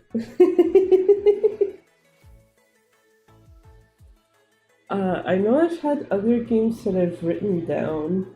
I don't know if they're in this book or a different one. Find out real quick. Oh,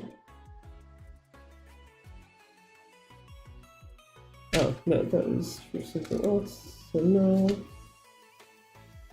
That is old stuff. Oh, wait. Okay, this is part of it.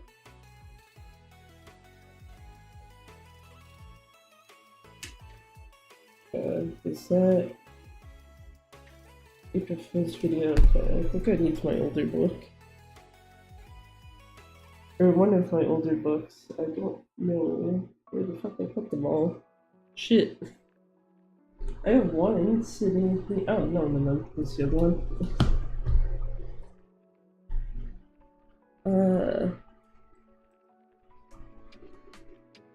I was gonna say, that shouldn't be the last album in this playlist. Okay, let's see if the 2023 book will shed some light on the other shit I know I probably wrote down. Or should have written down. If it's not in this, then it's in the book that's like off to my side. That probably trying to grab it will knock like a bunch of shit over. Also don't like that there is a bunch of... what the fuck do you call them? Sticky notes in this one. Let's see, that is school related shit that I don't even need. That is stuff for me to deal with later at some point. This is also the point where having a handcam would be useful, because you'd probably just be able to see me flipping through the pages instead of me sitting here and being like,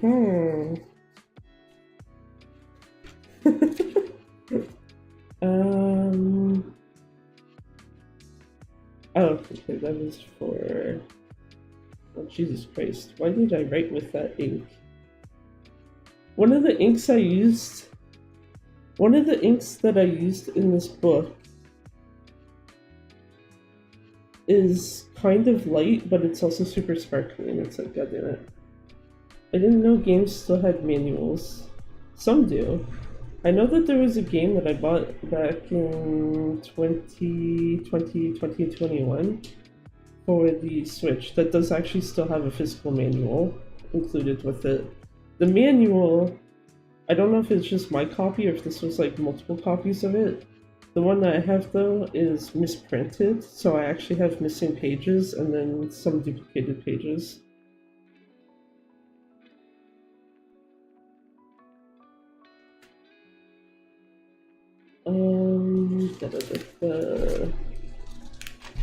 Okay, it's not in this book.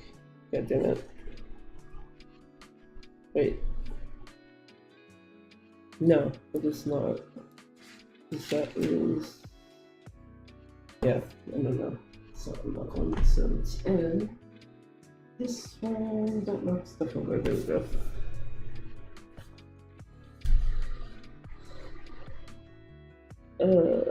No, not that page though.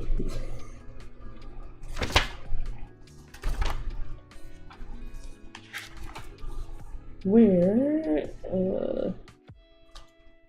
No.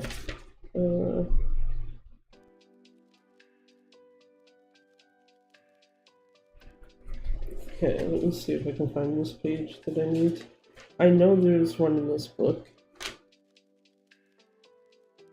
That is the thing I was discussing earlier. No. Oh, there we go. Okay, so this list actually sucks because half of this I already did. Okay, hold on. There must have been another page then. So one that I found right off the bat, stuff. Yeah, it was stuff that I wanted to play before the end of 2023. And every single one of these is done. So I did Gaiden when it came out, or like a Dragon Gaiden rather. I did Legends Arceus. I think that was what I did right before Gaiden. Yakuza 0 and Idol Manager. I also did those. Splatoon 3 Side Order is here, which didn't even come out until this year, and I did that literally when it came out. Yakuza Kiwami, already done. Super Mario RPG is the only one on this list that has not been done that I can see on that page. And let me see what else we've got.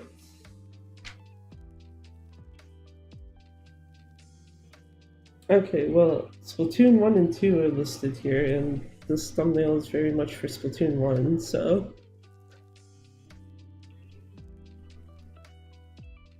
yes, keeping myself somewhat on track with what my old self had written down a little bit. Let's see.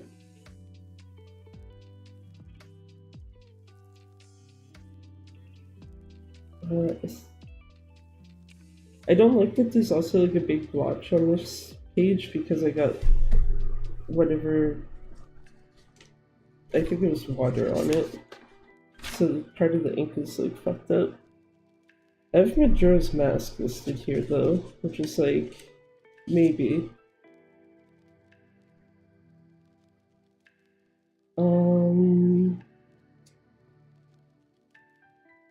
Things that should be done, just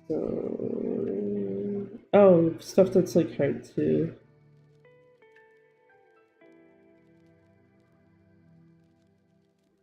Wait, why did I write N64 games are hard to get footage for? I can literally connect that to my Elgato. God damn it.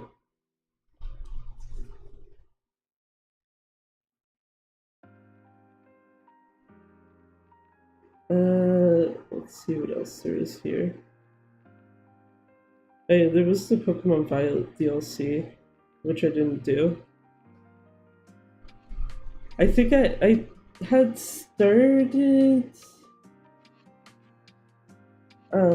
what's it called? I know for the Violet DLC, I had started the first one and I did actually record it, so I could edit that and post it, but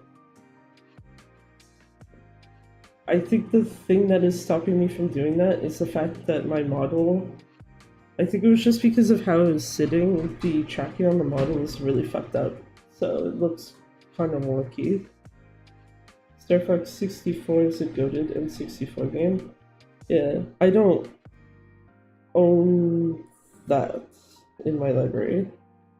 Like the page that I'm looking at, it says specifically things that could be done based on previous playthroughs, but getting footage is difficult / impossible, and it's like, I don't know why I put N64 there when, like I said, I have a literal fucking N64 here, and I have a way to actually connect it to my Elgato. The only thing is it will look kind of like shit because of the fact that the thing that I have to convert it from like the RCA cable plugins to HDMI also upscales it in the process, and it doesn't. The upscaling is like kind of iffy. It's not like super gross, but it's like if you look close enough, you can tell it's like upscaling it.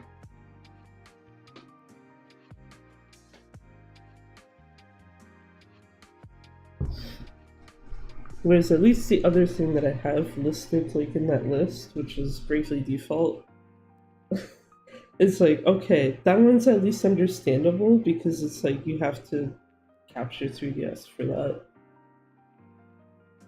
Have to capture 3DS, and then you also have to figure out how to either A, make a proper overlay for 3DS stuff, or have it so that an existing one can be used for it. Just because of the dual screen type of issue. DS games would actually have that same issue.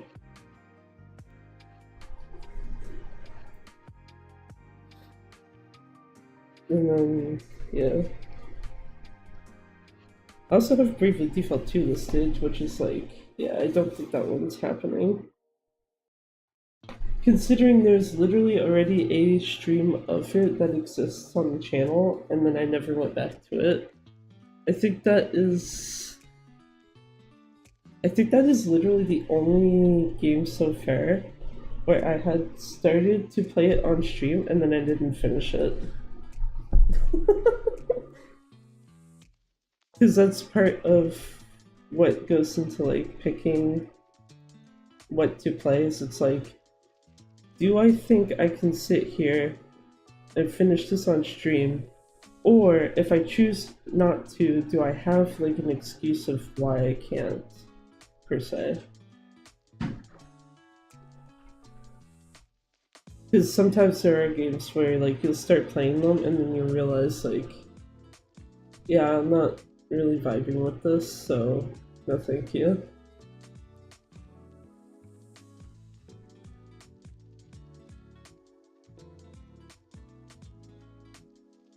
That's kind of where Bravely Default 2 kind of fell into.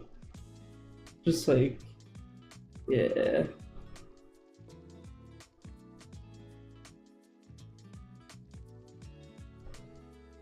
I know that there's also like a bunch of Switch games sitting here that I've Switch and PS4 actually games that have been sitting here. One of them I know I was actually reminded of when the PlayStation State of Play happened last week. The fact that I have a copy of Until Dawn and I've not actually touched it yet. I thought it's actually even worse because I thought I didn't even open my copy of it yet, and then I realized when I pulled it out, it's like, oh, I did actually open it, but I've never actually put it into my console and or like played it at all. So it's like that probably should be on a list somewhere eventually. Especially since I know that there's at least 1 to 2 people I know who are like, yeah, you should actually play that. Actually, specifically one of them, when I mentioned about the fact that I have it, and when I thought I didn't open it, and I posted that in Discord to them, they were like, this is a crime that you have that game and you've not touched it. Like, what the fuck?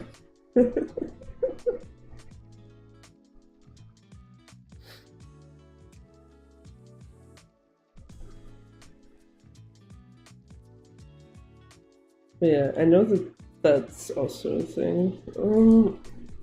I should actually look at what the fuck is in this thing for PS4 and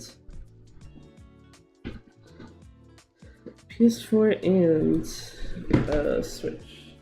Okay. Okay, well this is one I can say is not opened right now. I have a copy of Horizon Zero Dawn for PS4 that is not opened. I have a copy of The Last of Us Part 1 as well that is also not opened. That one might actually stay not open too. So I don't know if I'm actually very inclined to play that. That's Judgment, which I already did. What the hell's in my Switch thingy? Oh yeah, Pokemon Rescue, Pokemon Mystery Dungeon Rescue Team DX is also an option. Not playing Majora's Mask is a crime. I've played through Majora's Mask a fuck ton of times. It's just that I haven't done it. Wait, no, I did actually play it on stream, but it was like years and years ago. I don't have a saved archive of a stream of it, I guess is the best way to put that. But in terms of like just playing it in general, no, I've played Majora's Mask like a lot of times already. To the point where if I was to actually do a playthrough of it on stream, you would basically have to deal with the fact that I would be trying to get all the masks and stuff before actually finishing it. Which means also seeing me suffer through the stupid bullshit that you get on the moon. Let me see if I can get this pulled out in a way that I don't have to like super move to like see stuff. I can give you a few pointers. I'm sure I did that game 6 times.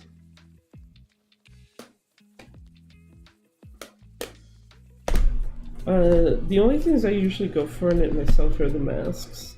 Just because I usually am like, I don't want to actually fight Majora normally. I just want the Fused Daity's mask to just be like, yeah, let me get this final boss done in like 2 seconds, thank you. That and the fact that the, depending on which masks you miss before finishing it, it will actually take stuff out of the ending credits on you. The first time I played that game was on the 3DS back in 2015. No idea people thought that version was trash. Yeah, the 3DS one, it's kind of funny because the 3DS one is like, there's some changes that they made where it's like, okay, why couldn't you have done that like earlier. And then there's other changes that they made where it's like, no, bruh, what the fuck?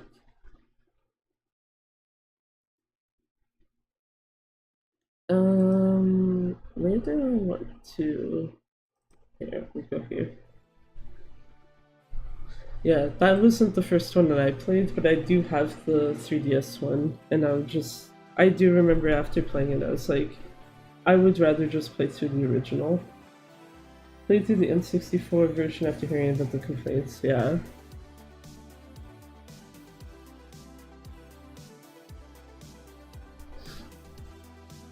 It's just,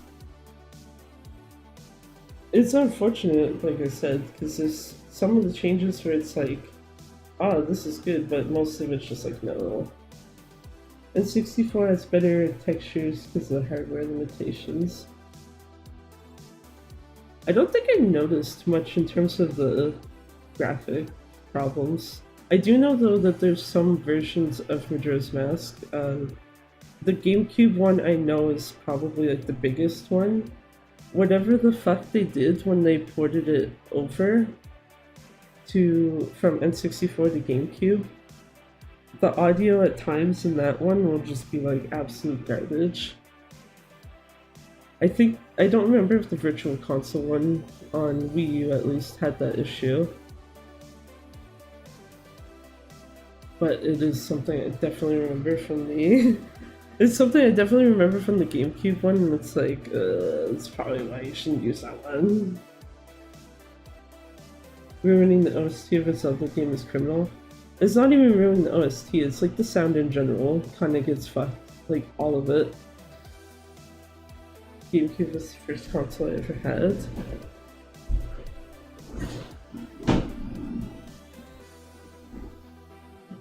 Yeah, so I can do this to get the same. GameCube, I'm trying to think when the fuck I had one. Or like when I would have gotten it. I probably would have been like second to third console. No, wait, more than second or third.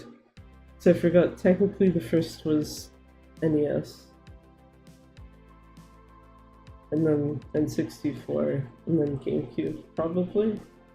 Luigi's Mansion, Mario Sunshine, and Mario World. Yeah, I know my cousin had the first two of those, and I remember trying Sunshine and I didn't like it, but I also generally do not like most Mario games, unfortunately. The only one I have taken any amount of interest in, like when playing it, was Paper Mario. Sunshine is a ruthless Mario game, especially those blue coins. Rip. My tracking is probably going to be slightly off as I like look at this stuff. Animal Crossing doesn't count, but that's technically been played anyway. Also helps I don't have my tripod behind this.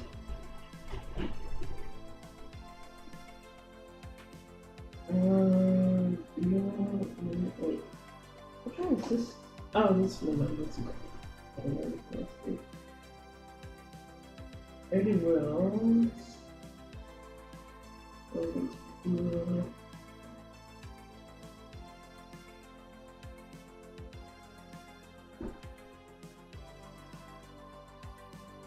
Actually, yeah, this reminds me, just looking at the Switch games that I like have physically. One that would be funny to do on stream, and the only reason why I can't is because I don't have like full body tracking type of thing, is Ring Fit Adventure, because I do actually have it. The other thing too is, since I haven't actually finished it, I probably wouldn't be like super bothered by like having to go back and restart it. The only downside I do know with that game is that you basically would have me playing it for like 20 minutes before I'm like, yeah, okay, I need to at least take a break. So I think usually when I played it, it was like 20 to 30 minutes before I'm like, okay, I'm just dying, so I'm not going to continue for now.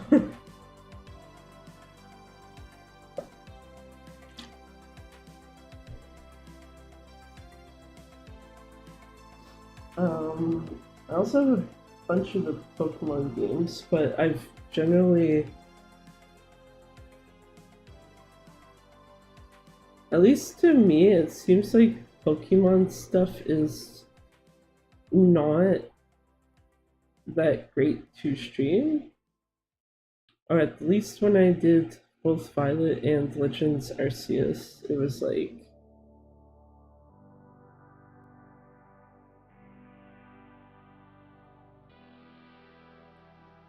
I think the only one of these that would probably be like, oh, okay, might be fun is the Pokemon Snap remake.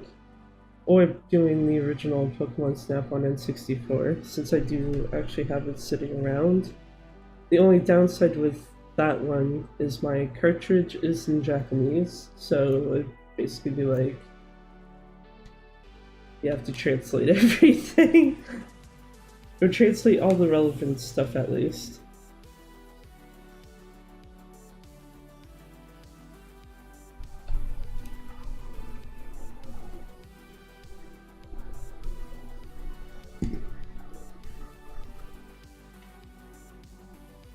And then, yeah. I also have Sword and Shield, where I didn't actually play through Shield.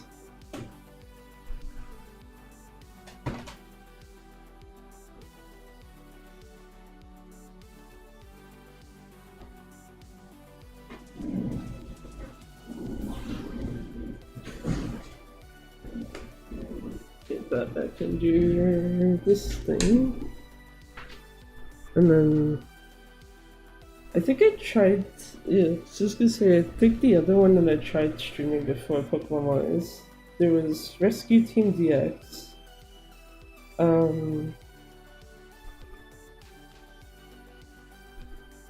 Which that archive I specifically don't have uploaded to YouTube, and I probably will never upload it. And then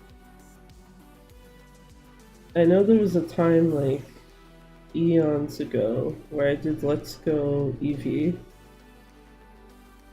and when I was a kid, I remember I begged my mom for Pokemon Platinum, and she was not happy when it was like $50. Oof.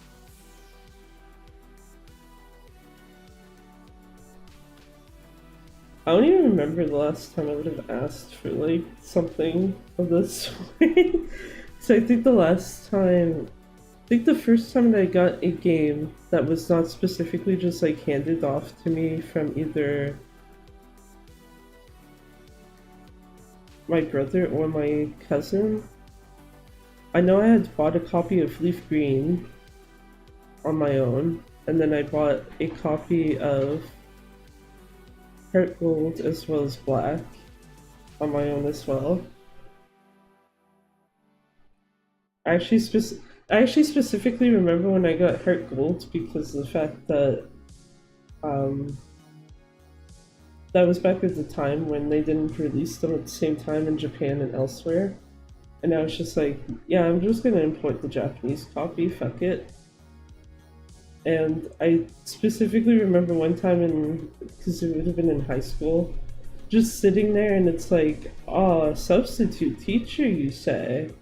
And then it's like, oh, we gotta read through like this chapter of whatever book, and it's like, oh, is that so? Well, I have already actually read this entire fucking book already, because it's like, oh yeah, it's actually something good. So all I did was literally put my book, a copy of the book up on my desk, and had it so that it was covering my DS, where I was just playing through parts of Heart Gold during that whole class. Just like, yeah, don't mind me. I used to do the same thing back in school. Yeah, that was literally the only time I did it, and it's because it's like, yeah, I'm already done when I need to be done, and it's a substitute teacher, so I don't really give a shit on what they do. Literally finish all my work and just spent the rest of the class playing my DS. Yeah. I think I probably would have done that more often if it wasn't for the fact that, at least where I am,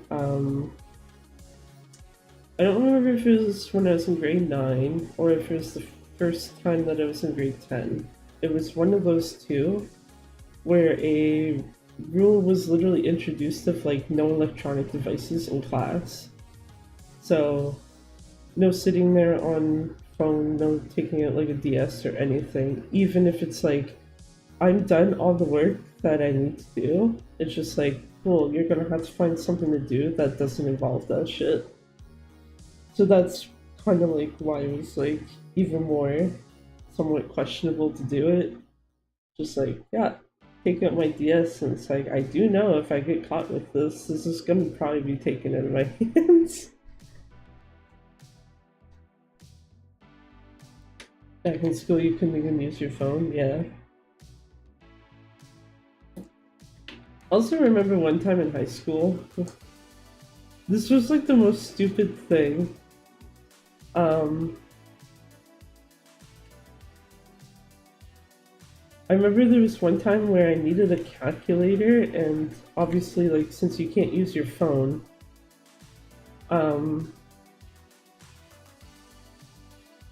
it was basically like, oh, okay, go ask like this teacher for the calculator.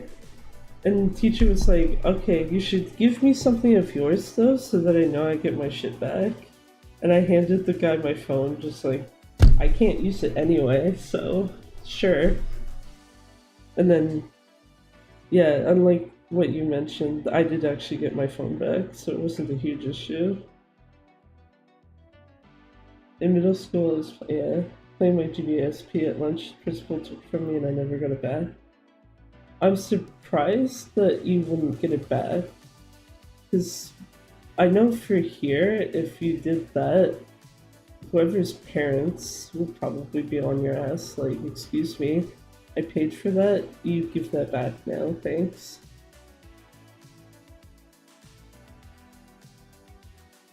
Told me my dad had to pick it up and I was too scared of getting in trouble. Yeah, I think most people that I know here would have been like, yeah, I don't care really about getting in trouble because I would probably be in more trouble for leaving that at school, type of thing.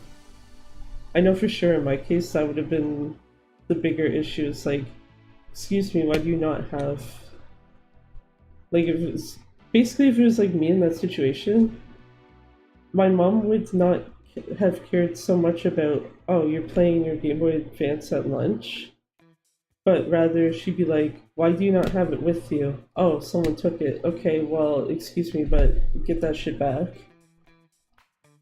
Got it from my friends. My dad didn't spend any money on it, so he couldn't care less. That's unfortunate.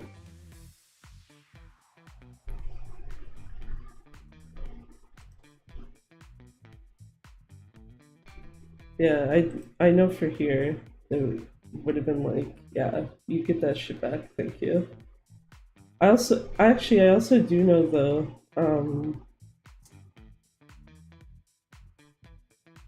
this that if it was lunchtime and someone did that, whoever it was that took it would probably get in shit rather than you to begin with. Lunchtime was the only time where that rule was basically like non-existent. If you want to have your phone out or anything else at lunchtime, no one cared. It's just literally like, as long as it's not out during class, do whatever.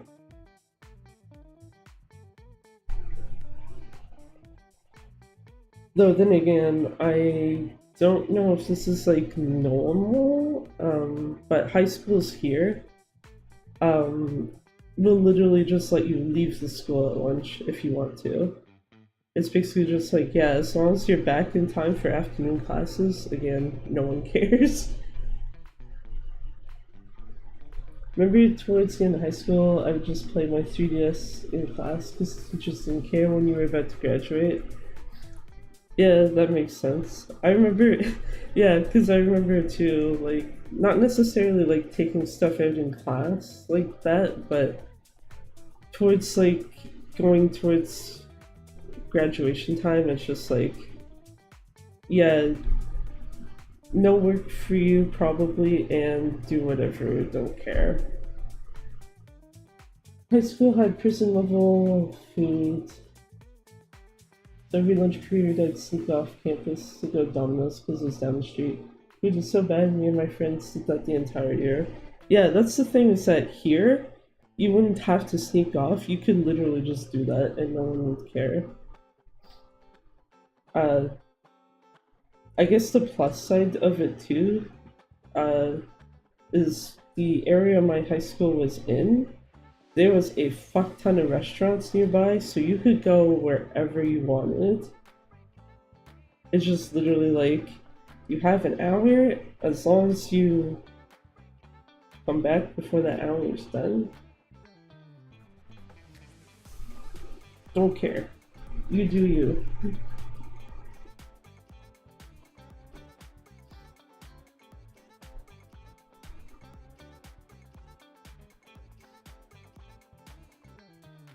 Which, yeah.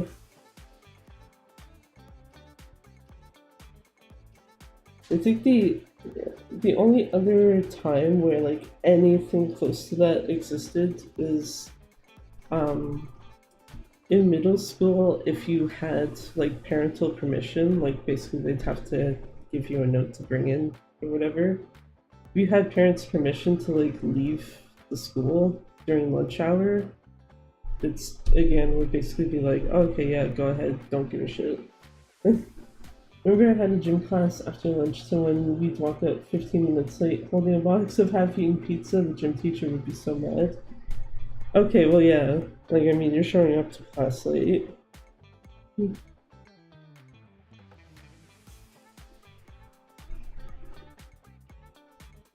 If it was showing up like 15 minutes early with it, and they're still mad, then I'd just be like, well, that's your problem, not mine. Deal with it.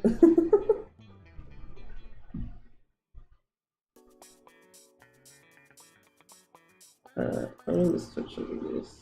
Yeah. To be honest, you gotta wait a little bit for the people to make the food. That's true, but I mean, you can bring the food back with you.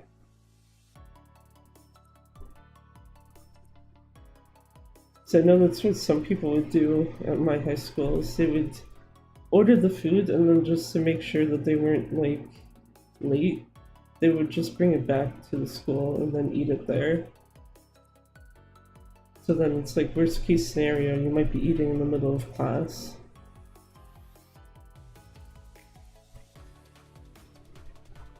If they have Dollar Tree or Family Dollar wherever you're from, just imagine those disgusting frozen pizzas. That's what they tried feeding us at school.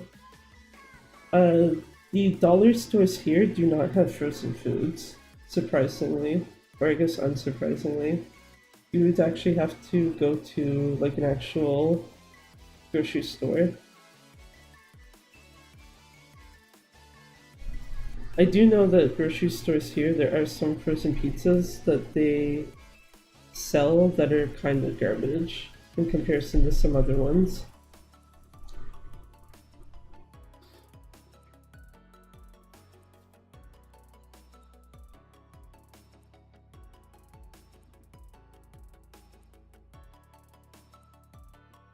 But yeah, I actually trying to remember. I think for the most part here, cafeteria food was usually like fine.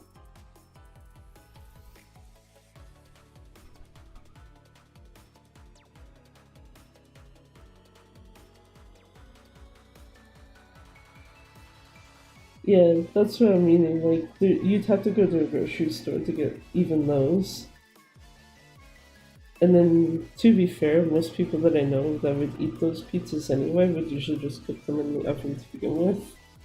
And then it'd still be like, oh, this kind of sucks in some cases. But yeah, I do know for cafeteria food in high school, most of it was fine. The only downside is that a lot of stuff used like whole wheat like buns and breads and stuff. So half of it for me at least it's like, okay, well I can't eat a lot of this shit. But they usually had like wraps that were not made with whole wheat wraps. So it's like, oh, okay, thank you. I'll take that. Chocolates were pretty cool because they understood how trash the food was. So they'd let me go without checking my ID.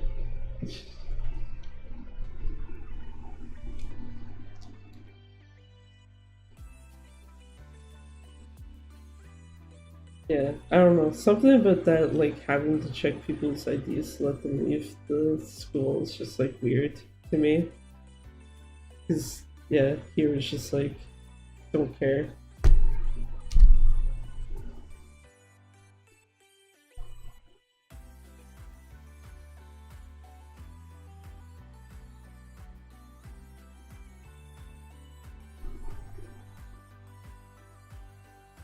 They give you guys way more freedom in Canada.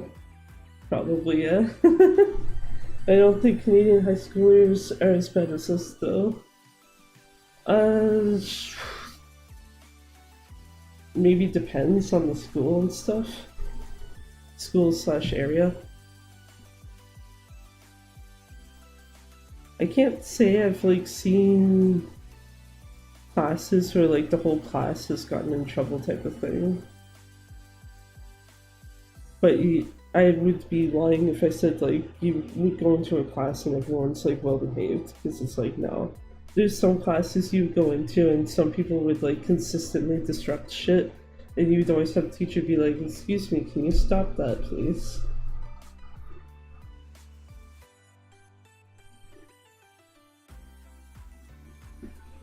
Had this one dude who was so immature that he would be able to make any substitute quit. He would disrupt the entire class for the entire period. Yeah, that type of thing here, most people would probably just send them off to the principal's office after a point if they got tired of it. I actually can remember one class that I took specifically because of it being a class that I had to repeat. So it was people that were in the grades lower than mine.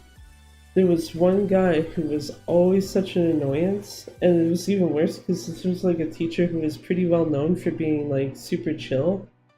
And eventually that teacher just got tired and was like, "Get the fuck out of my classroom, please." And just sent him off to the office. Like, no, I'm not dealing with this.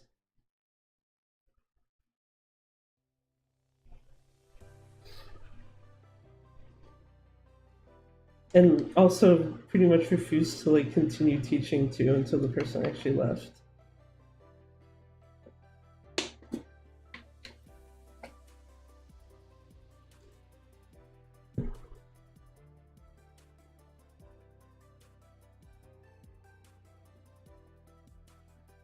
I think that's probably like the worst thing I've seen though. For my last 2 years of high school, I was there for that dumb TikTok trend where we destroyed the bathrooms. So you could go into a bathroom, there's no soap or toilet paper. Rip. I am slightly thankful that I got out of high school before anything of that sort was ever an issue.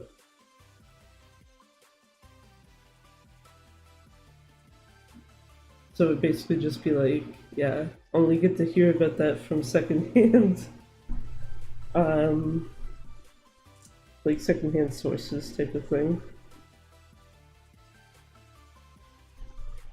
Just because it's like, yeah, not a problem.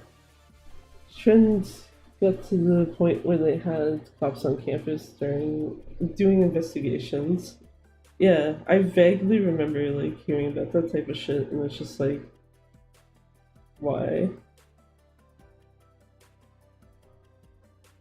But yeah, like at the time that I would have graduated, the sites that you mostly would have had was like Twitter, Facebook, YouTube. I think Twitch was just starting to be a thing at that point. It sounds about right. I think Twitch might have actually been under its older name at that point too.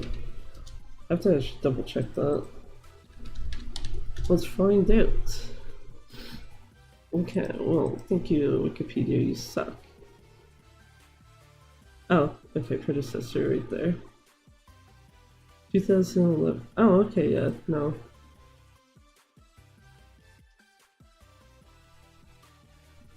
Hey.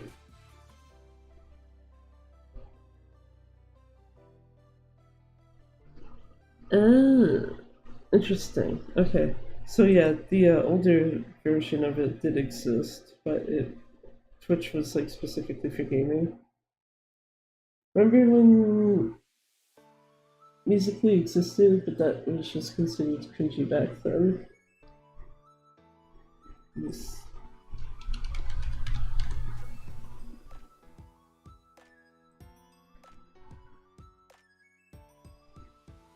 Yeah, I don't even remember what the fuck this is. I'm gonna be honest. Which is probably, I guess, for the better. I do know Vine existed though, so.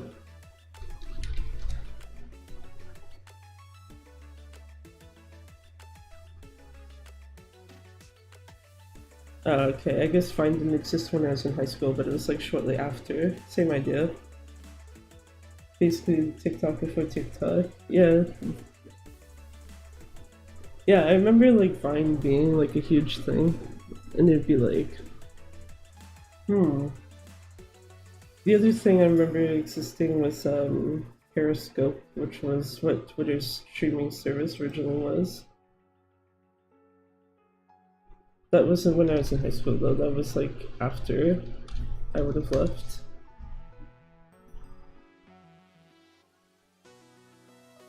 Remember when people use Skype? Yeah, I used to use Skype myself fairly regularly.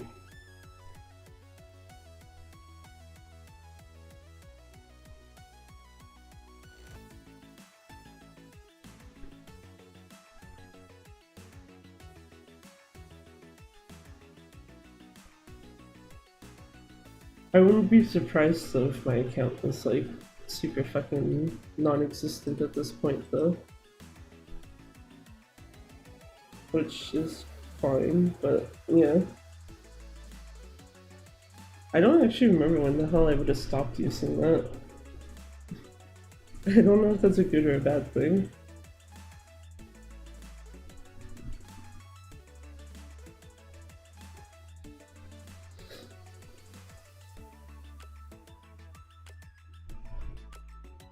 And then, yeah, Discord became a thing. Apparently my account is like super fucking old too, which is for the best. Used to watch Vines all the time. Yeah. Used to either watch Vines or like watch people's like re-uploads of them on YouTube. There's at least one person I know that I've watched from time to time. Who would have literally started on Vine and not YouTube. And they have all of their old Vine shit uploaded to their YouTube channel.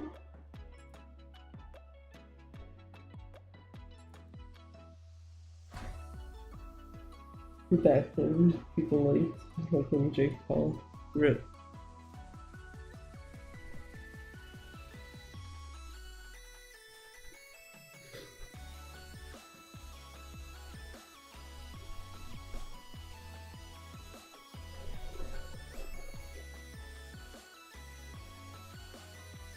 Shit, I wonder.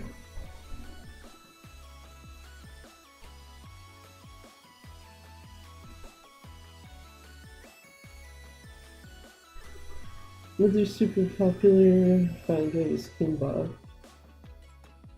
I do not know who the fuck that one is.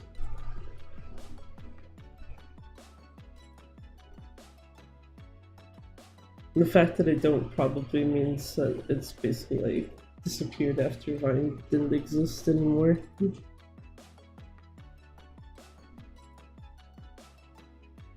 Because I'm trying to think when the hell it was. Anything that probably happened from like about mid to late 2013 up until about 2015 is might as well have just not existed to me, almost. And then if I did find out about something from that time frame, it would have been like way after.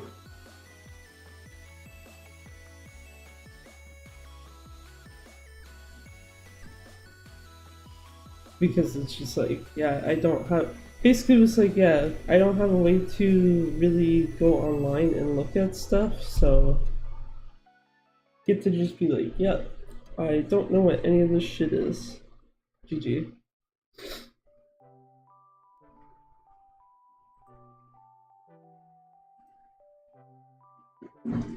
Uh,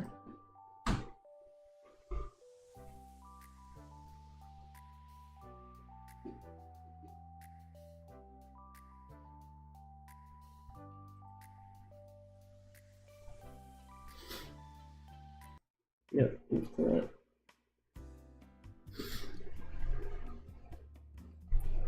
That was the thing that actually sucked back then, though, too. Just like, yeah, how do you enjoy being disconnected from everything? It's like, well, not the worst, but also could do with it having to deal with that again.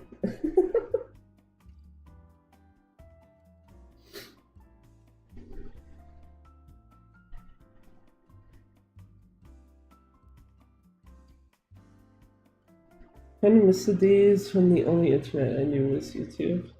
RIP. As a kid, I only went on YouTube to watch people play games or listen to music.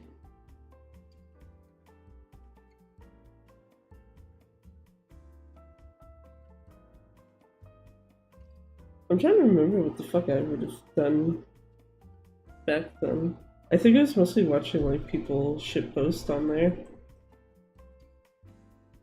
Especially if I was to look through like the liked videos on like my older account, it'd probably be mostly just shitposts.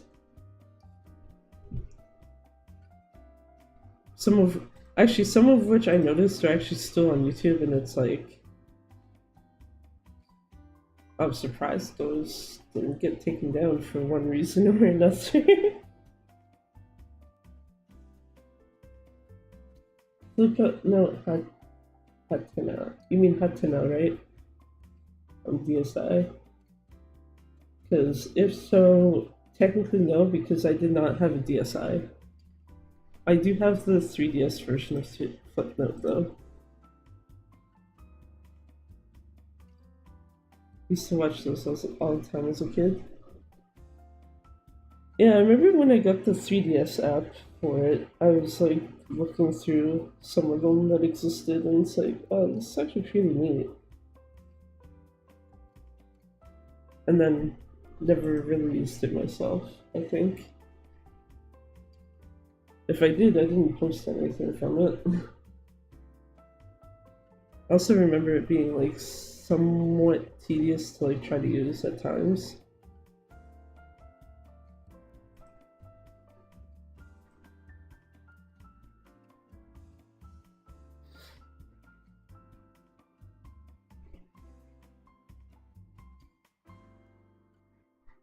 Reminds me, where the fuck did I put those? Put that thing, shit, retard,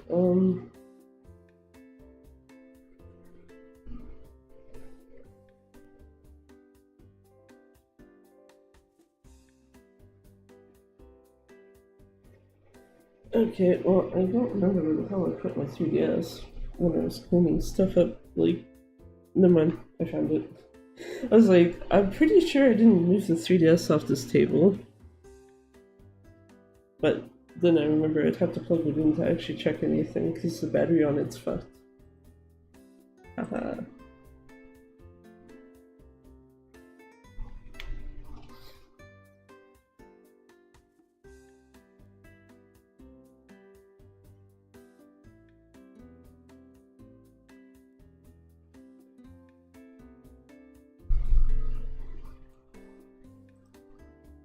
Wait, 158 here.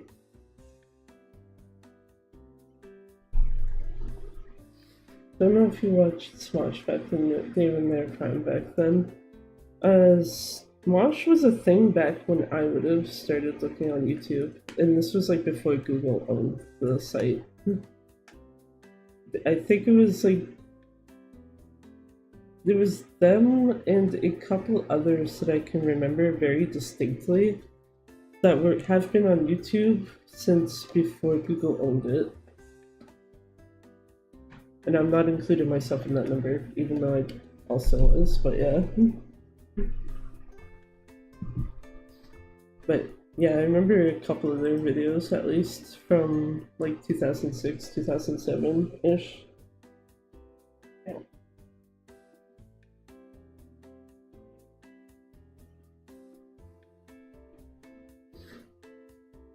It's actually kind of weird when you see like people who've been around that long and you're like, oh fuck.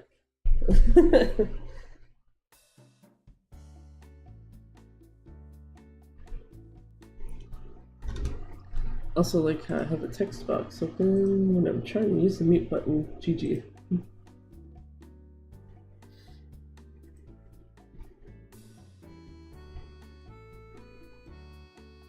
Yeah. It's actually weird because YouTube before Google owned it was like, oh, it was fucking actually kind of weird-ish, I guess.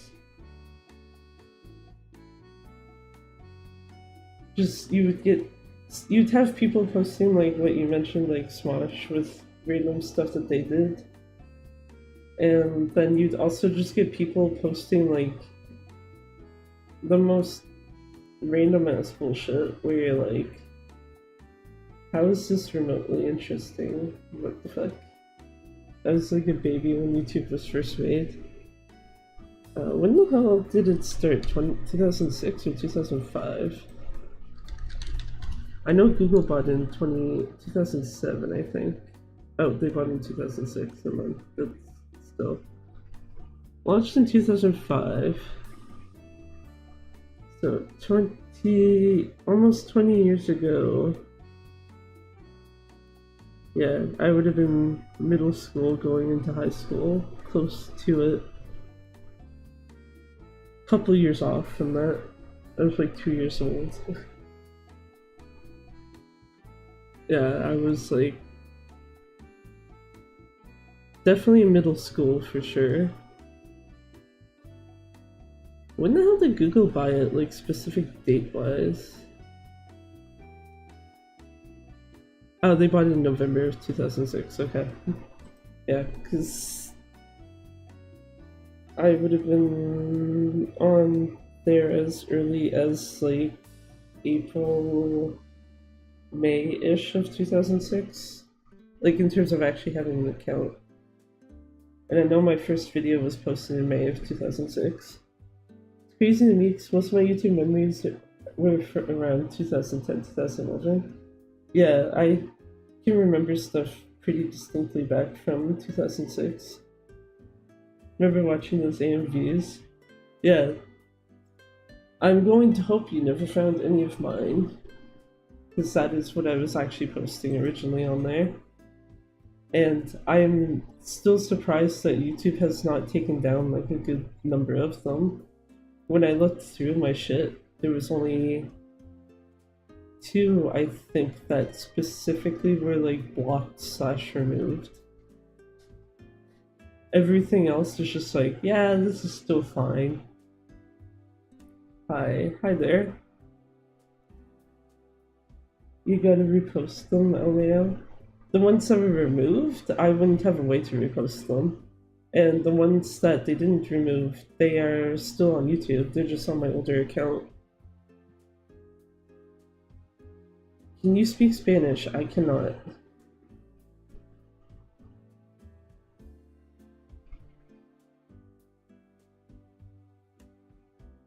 I also have like no intention of letting anyone know what that older account is. So it's basically gonna be like, if you find them, GG, but you probably will not realize it's mine. Yes, no, I said no. I cannot speak that language. Oldest AMV I remember, it's like a bad boy AMV of Mr. L and Daisy. I'm trying to remember who the fuck that first character is supposed to be. But my brain is also assuming Daisy as in like Mario Daisy, and probably not the right one. Or which is probably not the right one, rather. Ooh, okay, yeah. Different Luigi variant. Okay, that makes sense.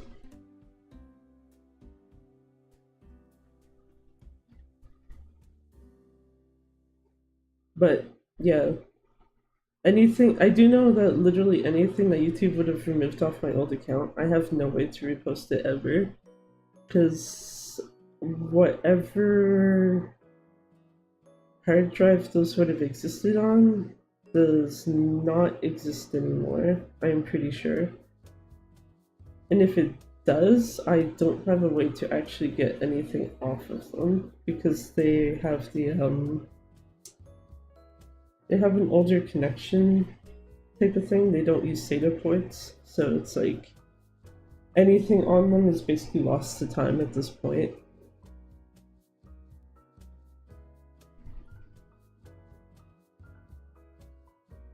Especially since when I was last looking to see like how much it would be to have like IDE to SATA or IDE to USB, it was like some absolute bullshit prices for like those types of converters. So I'm just like, yeah, okay. I think I'll just deal with never seeing anything off of that again, unless I want to like hook up a really old computer to do it.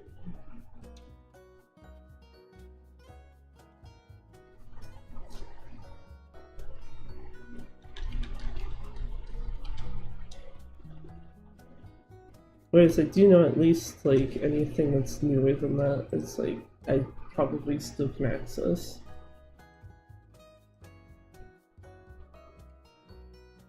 Which is mostly how like half of my music library is like not actually outright dead.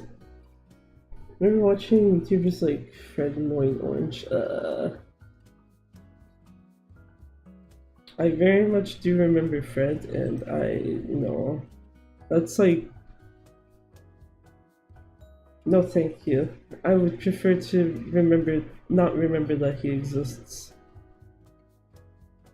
So I don't even think anyone else that I knew liked his stuff. It was just like, no.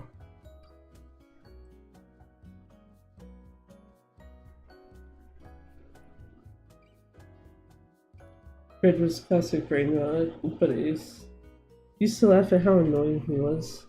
Yeah, I think at most it's like the first couple times it's kinda haha annoying little shit, and then it's like after that you're like, no, I'm not interested in watching any more of this dude. I'm sorry.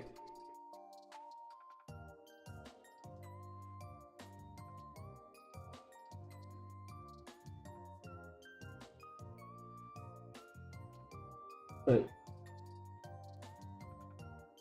he actually got 3 movies? How the fuck 3? I knew he had one, because it came out like early 2010s or some shit.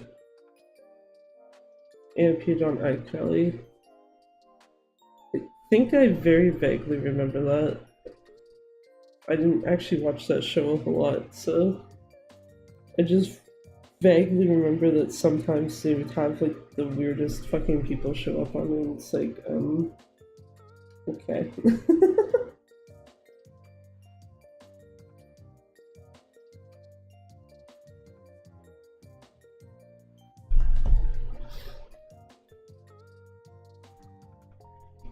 That's it.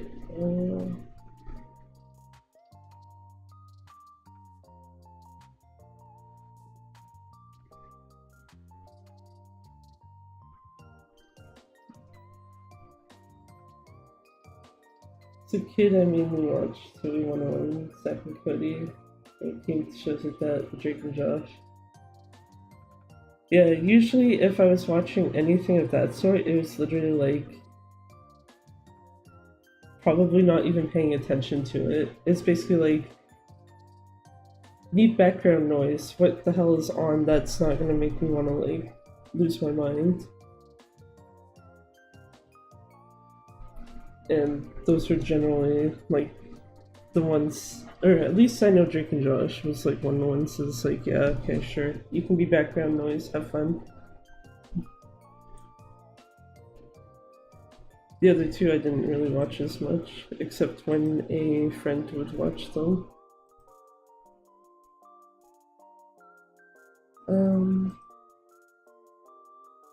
I also find it funny I just have Photoshop open in the background and it's like not even doing anything in it at this point. But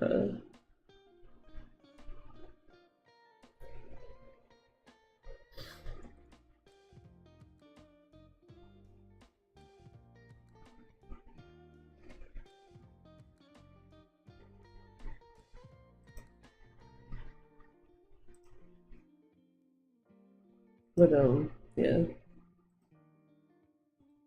trying to think.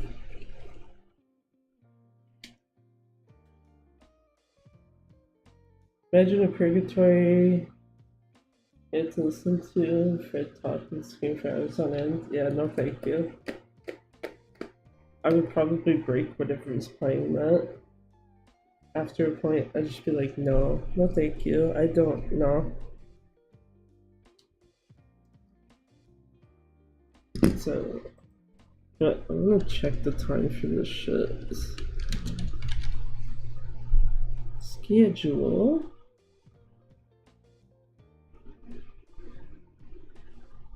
What? So, like, I'm probably like a weird ass for. Okay, that's actually funny. I'll mention after this, but I'm probably a weird ass who actually like goes and checks like all the stupid ass like um stuff like Summer Game Fest, like Nintendo Directs and all those other things, even though it's like half of this I have zero interest in at least type of thing. I also just realized though someone's title for like the like a list of schedules for it just says not E3 schedule and it's like just a reminder that, you know, the thing we would always actually meme about every year does not exist anymore. Which makes me sad because there's always a good E3 reaction image that I would post every year, and that I'll probably post tomorrow anyway, just because I can. But I'm just like, never, probably never going to have like a image similar to this taken ever again. Actually, I don't know if I still have that image. I should. Let's see. Oh shit, if I do, it is not on a hard drive I can access on this computer. I just realized. I think. Wait.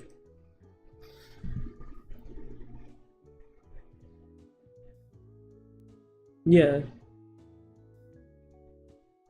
I'm pretty sure I do still have the relevant image in question that I'm thinking of, but it is not on this computer, so I can't. Or not on this computer, for one, and then it's not on one of the hard drives that I actually set up to like have a network connection, I think. Yeah, let me look through this folder real quick, see if it's in here somewhere. So if it is, I'll show what the fuck the actual image is. But I don't think I would have saved a copy in this one.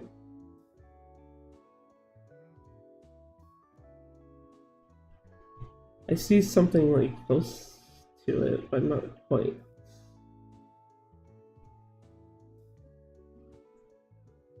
Okay, let's go. Make sure I didn't miss something. Yeah, I don't think I have it on this shit.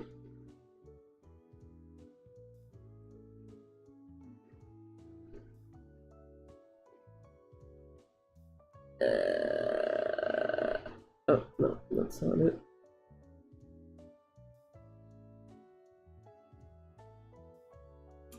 Unfortunate. I should probably go find it on the actual hard drive that I know has it later.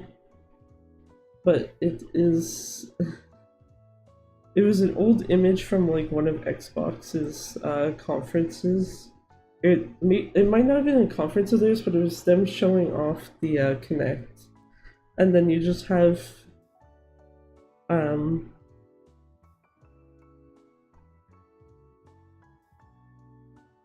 like Nintendo employees looking at them like, what the fuck are you doing?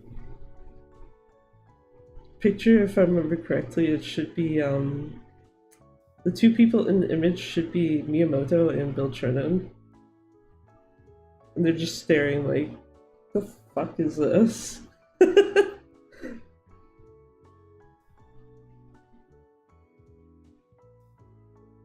Actually, you know what? I wonder how easy it would be to find it through Google.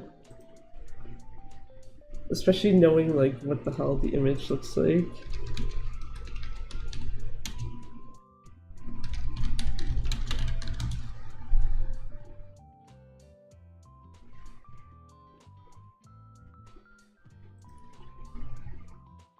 Which I actually, now that I say that, and it's like, oh wait, yeah, Google's been having problems with trying to find stuff lately. Yeah, okay, so I found the actual base image, but not the like appended part where it has what do you call it? The second half of it showing. Can I open the images in new tabs? I can, but they're like super tiny.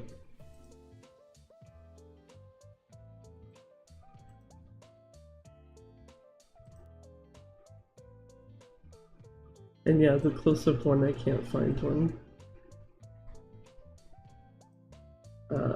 But if I can show Firefox, it's this picture. And then just, oh wait, I was gonna say, it's just capturing right there. These two, the one that I specifically have, it's this image, and then these two are specifically zoomed in on. Just the reaction of like, what am I looking at? It's like that's basically been the perfect like image to post every year until, you know, shit didn't exist anymore. And then it's just like, you know what though, why don't we just post it anywhere? A friendly reminder of things that used to exist but don't anymore. But yeah. Also, now that I look at it though, like, why the fuck does the Summer Game Fest like presentation or whatever start at such a weird time? Because like 6 p.m. my time is maybe not like the weirdest thing, but then when you consider people who are like on the West Coast, where it's like 2 in the afternoon for them, and it's like, so do you just not want like a good chunk of people not watching it? Because it's basically like if your time zone is earlier than Eastern, you're kind of going into like most people's work days. And potentially school days actually too, depending on.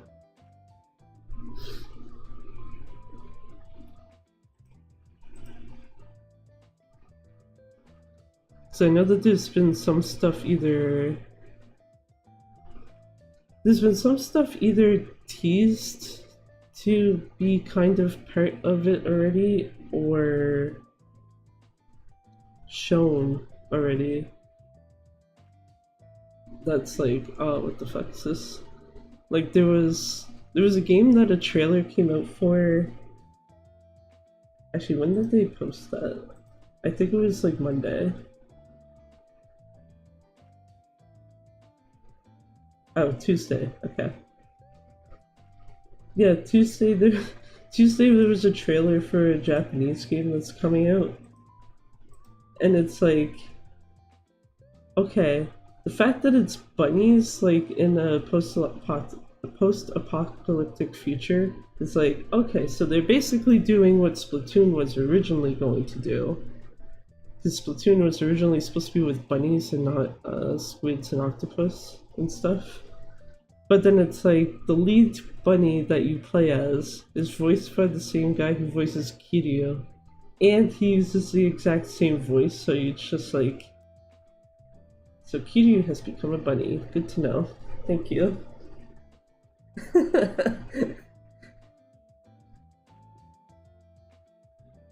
It's probably worse too, because the game actually looks fine. But it's just that one thing where it's like, okay, you might need a second to get past this, like, one weird fucking thing with it.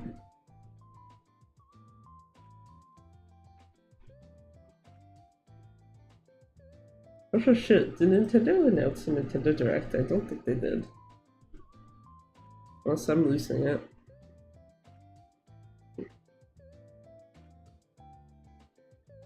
Yeah, they didn't announce a Nintendo Direct yet. I know that they vague hinted at it with the stupid investors thingy when they announced the Switch. Like the console that's coming out after the Switch, but they didn't actually announce a date. Actually, switch this.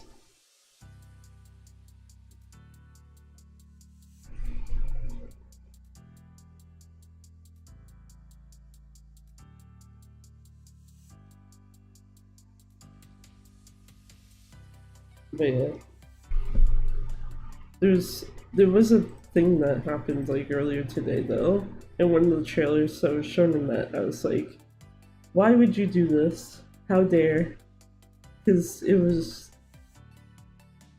the what's it called? The game it was for was one called Dungeon Crawler, and it started basically showing like a little bunny gambling, and then the bunny lost. And it's like, oh, you get to lose one of your paws now. And you basically get to see like the paw basically getting cut off for the most part. And you're just like, why would you show me this? How dare you show violence against bunnies? Even if it's not an actual bunny, it's just like, nah. That's not sitting right with me. Sounds like a neat games, Flash game from 2008. I mean, it might be based on one, but it was basically the bunny got its paw cut off, and then it gets replaced with a claw, or like I was gonna say claw sounds weird. It's like the same type of claw that you see in like the train games. It got replaced with one of those, and it's just like, what the fuck? Why would you do this to a poor fucking bunny? Though, I guess realistically, from what I was understanding of it, the point of the game is basically to get your paw back. So it's like, okay, so maybe the bunny can have its paw returned somehow. But it's just like, why? Why? Don't hurt the floofy bunnies. The only other game I can remember right off the top of my head that I'd seen was like some horror shooting game. There's an old Flash game based on Mario that was basically two chickens fighting the KFC guy. He'd actually made it, I think. That just sounds weird. Actually, I can bring up too. The ones I'm referring to. I forgot that Steam actually has a thing in mind. Oh wait, I know I have a window capture for Steam. I just don't have it on this specific scene. I was about to be like, is there anything weird showing? And then it's like, no, there's actually not, because my Steam is not doxy. Rare occasion. I'll probably make that smaller though, so it fits within that bound. And then also drag it down so it's not literally on top of fucking everything. Undo the overlay, please. Thank you. Elden Ring, yeah. this.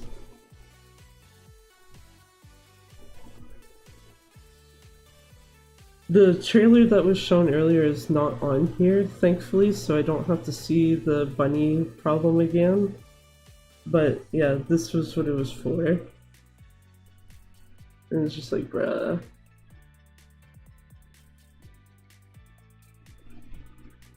And then the other one that I actually specifically remember standing out was this game. Which, like, you know what? Yeah, that does actually look cool. Pretty graphic trailer for a chibi game, yeah, exactly. Like, the only way they could have made it more graphic is if they actually showed, like, blood or whatever of, like, the paw getting cut off, but they showed more than enough of it where it's like, bruh, come on. But, yeah, this one here also stood out.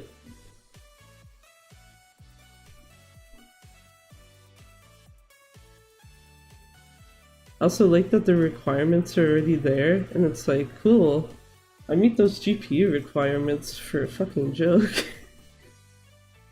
I'm actually surprised the requirements are that low, now that I look at it.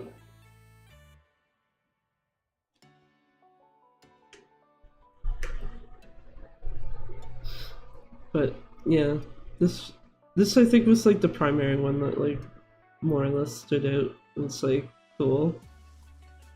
Guess we'll see how that is when it comes out. Only got 8 gigs of RAM. Did it say it needs 8? Oh, 12. Oof. Yo, it's a game about my life! Oh my god! I kidding? I didn't even notice the 12 gigs of RAM thing there. Yeah, that's actually weird. That's actually exceptionally weird when you consider that GPU requirement and the CPU one. Not that it would be like a huge issue for this computer because it has 24 gigs of RAM. But, and I think my older, my older one did have 12. So my older computer probably would have been being like super pushed. But this one's like, yeah, bleh. Got a NVIDIA graphics card, but I cannot run that, yeah. Speed Cyberpunk DLC. You know what's on the dinner plate this weekend? Yeah, but which game are you starting with? And before 0. God damn it. Stop starting with 0, people! Fucking Jesus, thank you. That is my outburst about Like a Dragon today. Stop starting with the X of 0. You literally told me. I probably did. I think it's just mostly annoying. Like, overall, it is, like, one of the good spots to start with. Yeah, if you want story order, yeah, that is the correct order for story.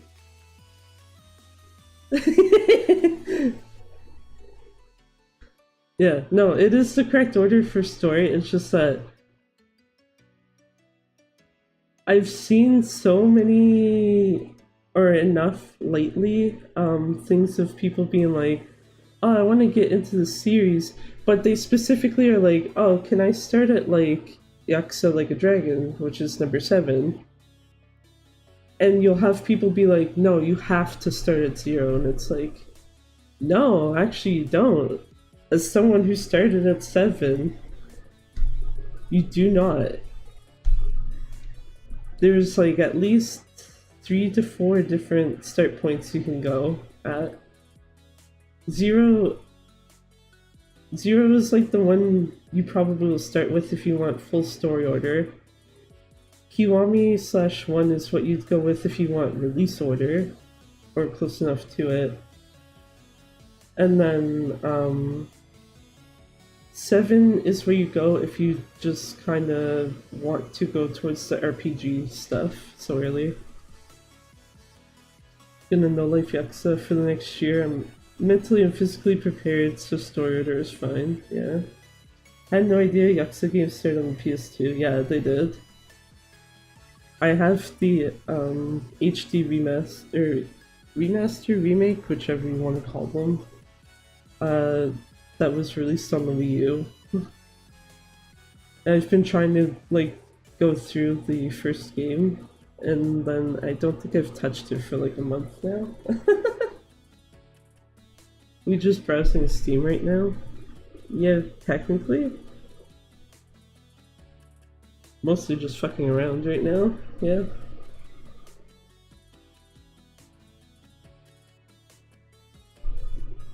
What is the file title in the background? Oh, wait, yeah. I was gonna say I put the focus up so that it's working on things I don't know too.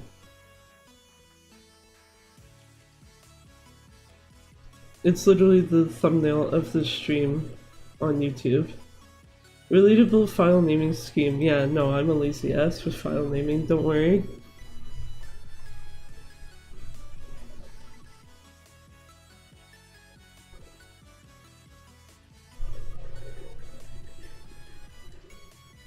Also, the real question, when the fuck will RGG remake Yakuza Dead Souls? Or even just like re-release it on something that's not the fucking PS3? Looks dope as hell though. When? This one?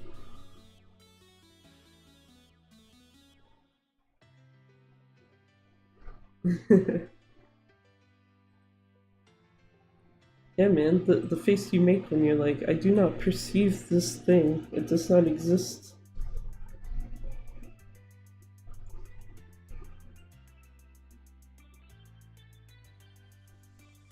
So real for that.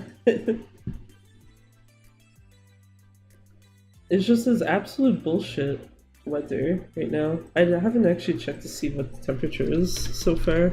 I think it was 18 when I started streaming.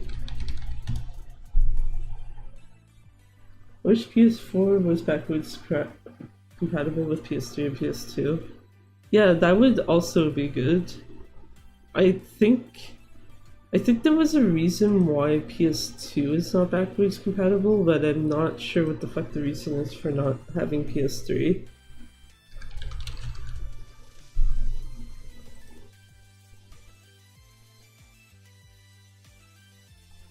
Current weather 16 degrees Celsius. Fuck me. Goddamn. No, that's too hot. Still.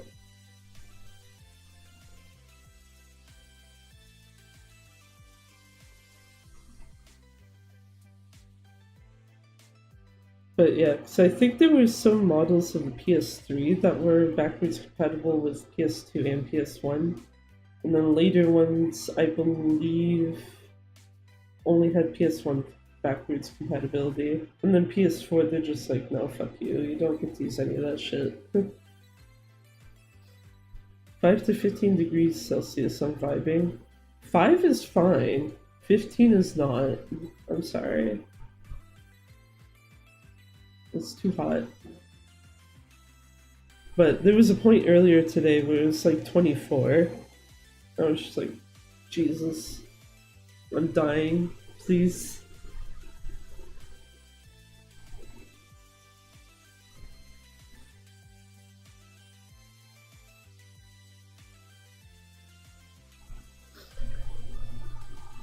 Yeah, that's one thing that kind of sucks.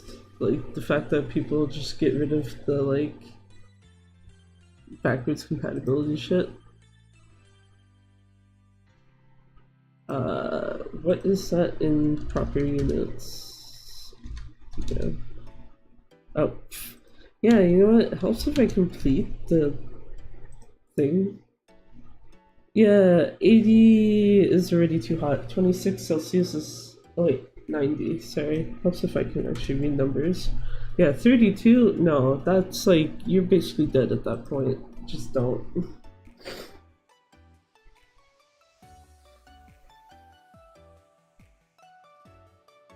We cannot do hot temperatures here.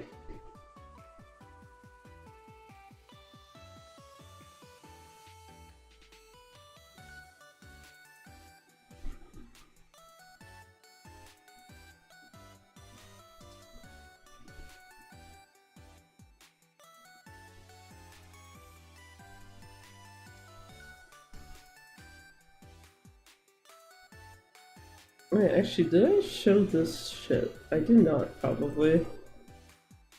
Actually, does this...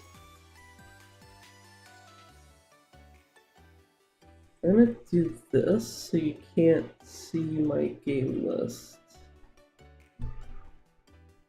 Let me see. Okay, it doesn't let me show it the way I'm wanting to.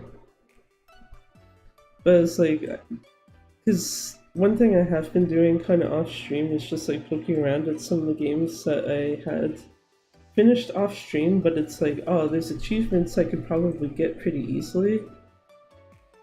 And in Control, I've also been like poking around with like the photo mode that it has. So I've got pictures of like pointing a gun at like some teddy bear in a dark ass cave, or like the reflection off of one of the projectors. So you just see like image being projected and then a shadow of like person with cat ears.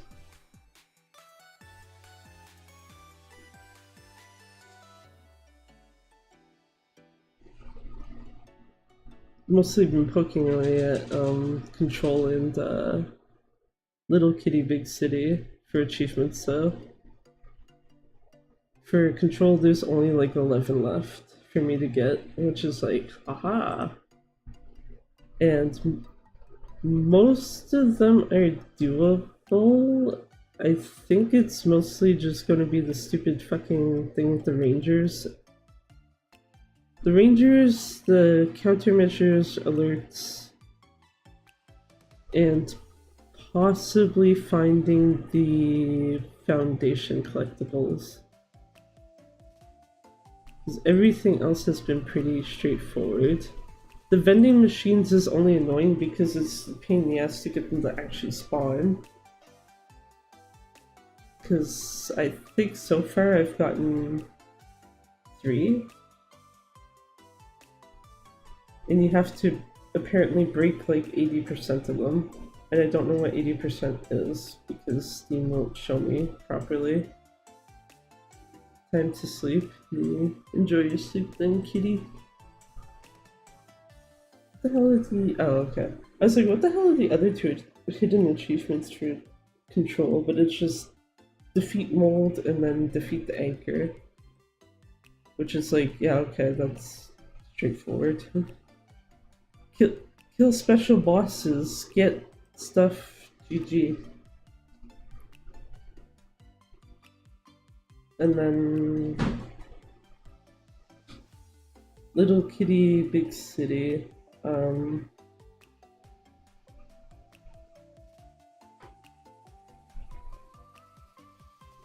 One of them that I managed to not actually get properly when playing through it was the wait, was there one specifically for getting it unlocked?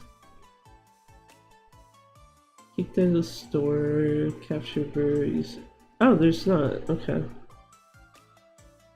Oh, it's for opening all the portals, which I haven't actually done yet.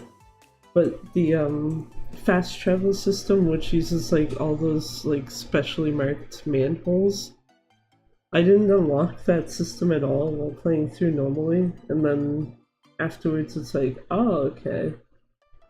It's the Tanuki. Not only is it the Tanuki that opens it for you, but that's what you have to actually use the feathers for. You have to use it to unlock all the portals through it.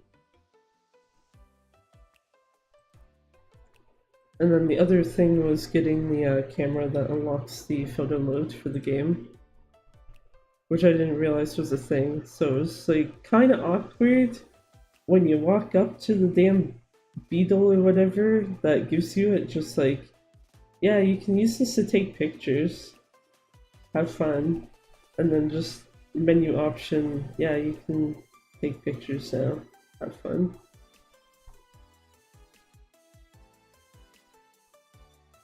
I think there's an achievement. Oh shit. I know there's an achievement for getting the phone. I don't remember if there's an achievement for taking a specific amount of pictures. Let's see.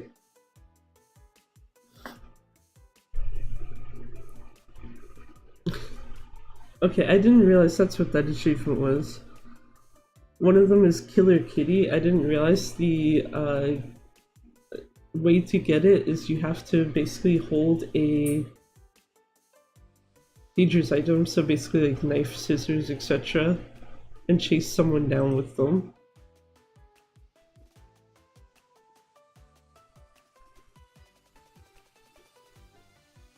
Oh, maybe there wasn't one for taking a specific amount of pictures.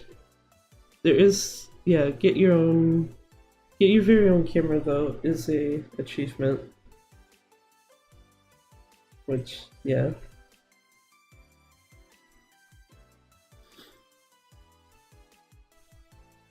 Oh, never mind, there is one. Take 20 pictures with the camera. Helps if I scroll down further.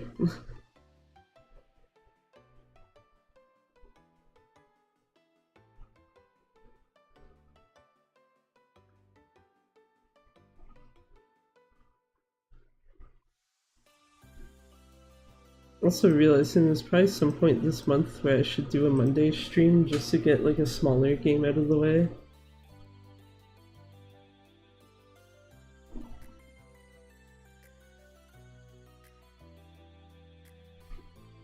So I've got some sitting here where it's like, I'm pretty sure you can do this in one stream without issues.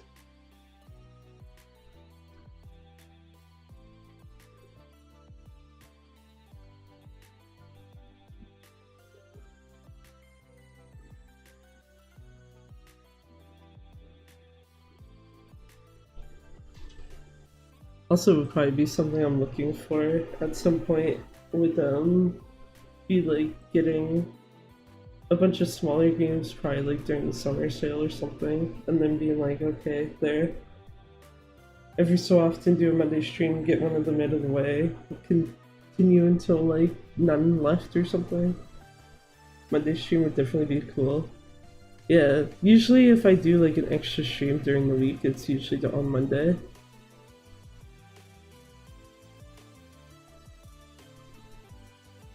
So I know I did one last month. Yeah, I did one last month because I think that's when Shashingo was.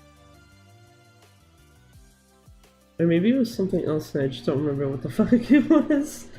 I know for April, because April 1st was on a Monday. Yeah, April 1st was on a Monday, so that's why Refined Self was done then.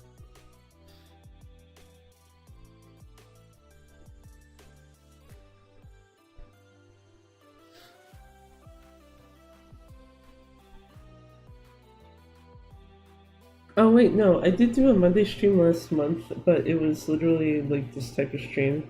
My bad.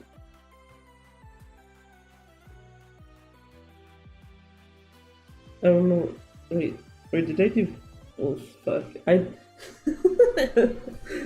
That's probably bad when you're just like, what did I do last month? I don't remember. Shit.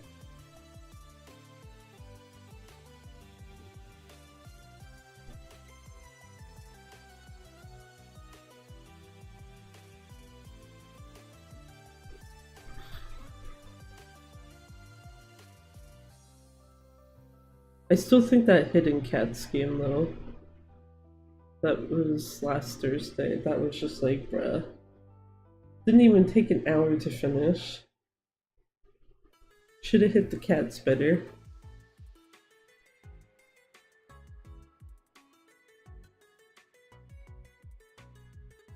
Then I also have to remember stuff like Honey Pop and Honey Pop 2 can't be streamed. Or it can be streamed, but it has to be specifically locked to only YouTube. I can't actually stream them on Twitch. And also get banned again for that exact same reason as before. And then YouTube will also make it so you have to, what's it called? You have to set the stream to 18+. on top of that.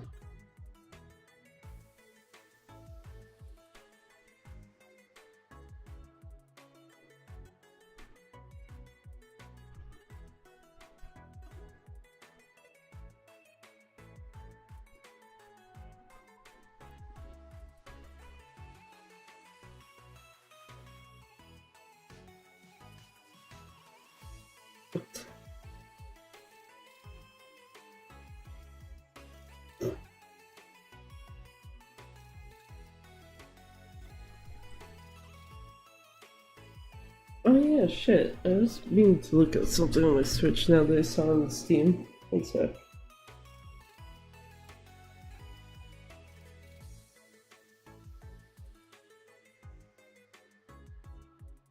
I don't like that my Joy-Cons don't actually stay in my Switch properly anymore. The one on the right side specifically has a tendency to just slide out a bit when you pick the console up.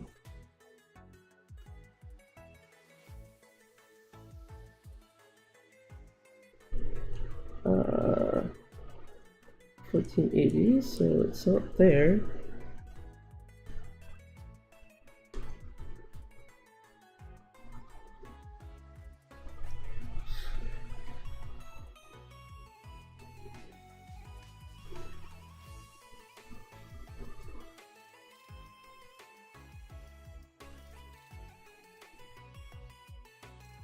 When the hell did I set my Switch to not have me enter my password?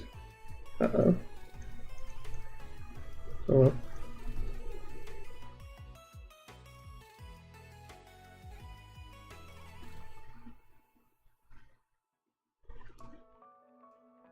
Yeah, okay, I don't know what the fuck that person was referring to, but it's... no.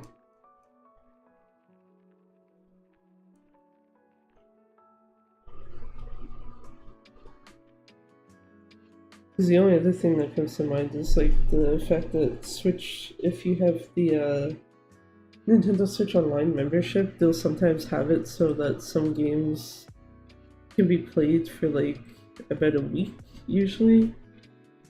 And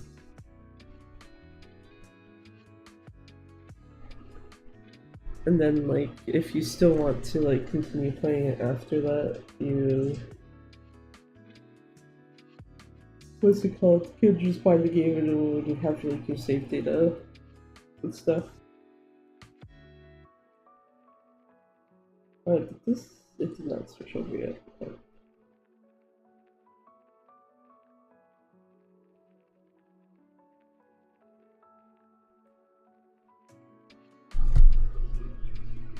So yeah, I don't know where the hell that was coming from. Wait, what's that?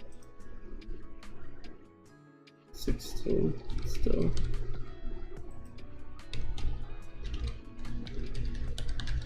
I think it was in here.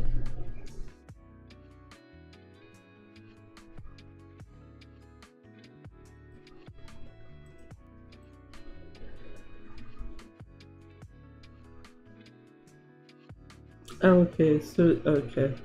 I see why they...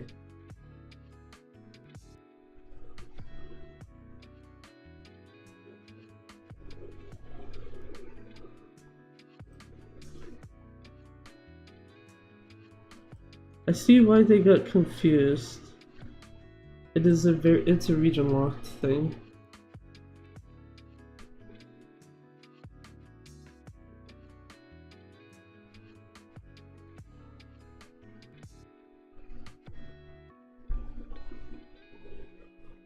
But there, yeah, friend had posted like that there was a game trial specifically going on, but it's tied to the like Europe accounts. And also, whoever posted it cannot read fucking dates because it specifically says that it started today and not that it ends today. It's like, bruh.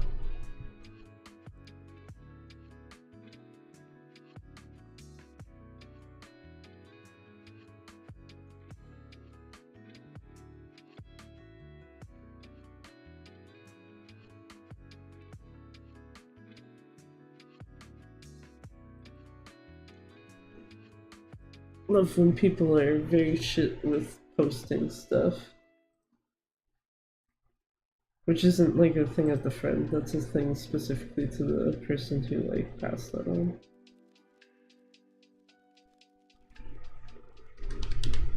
Which I'm just gonna put in here now because I will probably forget otherwise.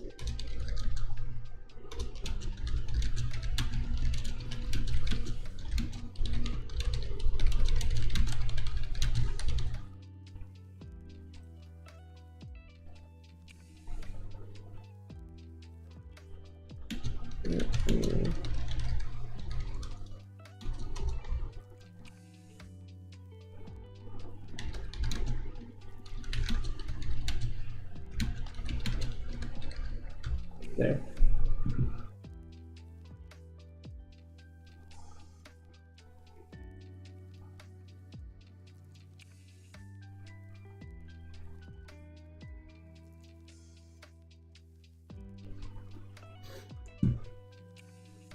I hate that that's a thing where it's just like sometimes you're just like, no, I have to like do this specific thing like right now. So if I don't, or even if it's just like at the very least like write down to do something, it's just like if I don't do either of those two things, I'll forget it, and it's just like rip.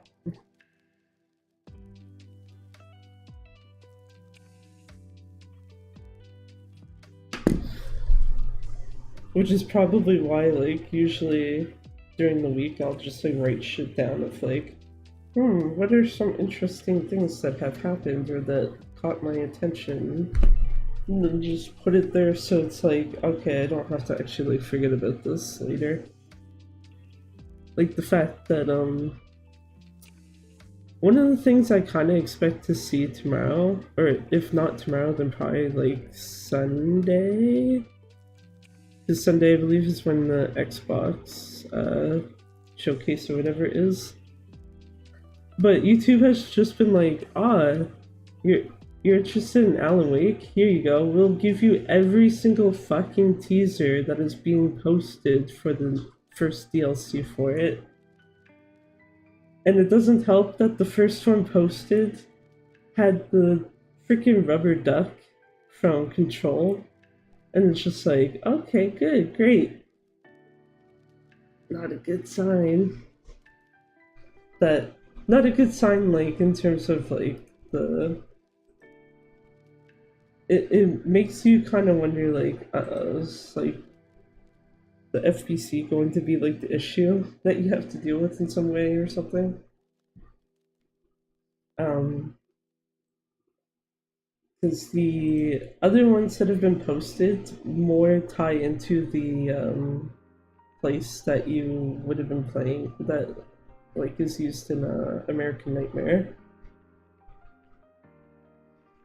But yeah, I would expect like the actual like full announcement to probably be like tomorrow or Sunday for it.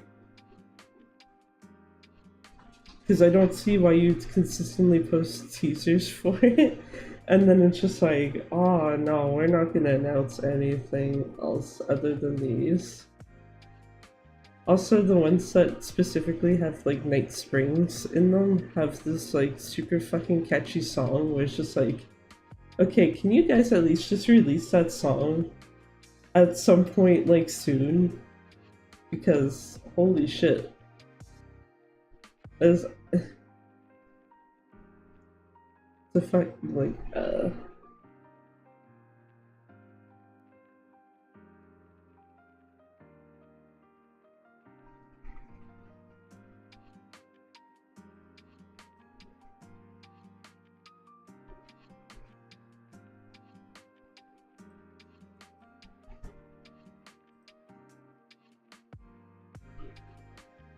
but yeah,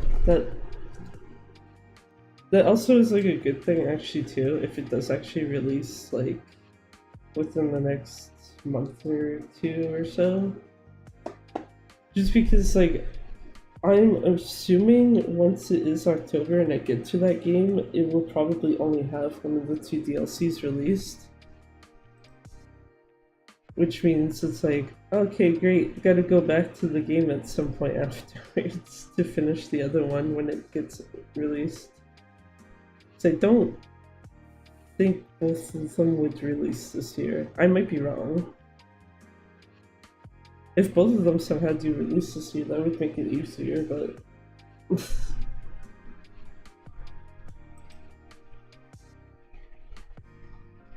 yeah, that... I think it's mostly just the whole thing of like, might be nice to not have to go back like multiple times. Or if like you have to like have a sizable enough gap, I guess, between them. Like with Splatoon 3 and then side order. Or Splatoon 3's like single player mode rather specifically, and then side order.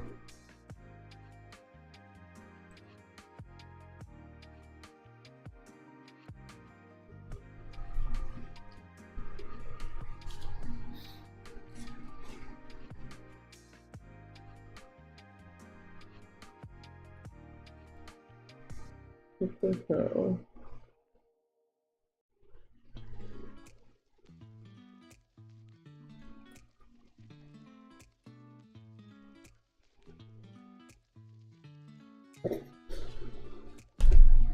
Also, case in point to what I was talking about earlier, it's like, oh, if I don't write something down or do it right away, I'm gonna forget about it. Have a note specifically like, hey, the pen that you've been using recently, you should change the fucking ink cartridge in it soon. Because it's running out. Wait, is it this one or is it the black pen that I'm pretty sure it's this one. Yeah, the black pen is like pretty much full. But the pink one is not. Pink one is pretty much like down to like the last little bit of ink in it. To the point where it's like, yeah, I expect that to not actually work at some point unless I switch it. The downside of using fountain pens, even if they're like pretty cheap ones. Gotta remind myself too, yeah.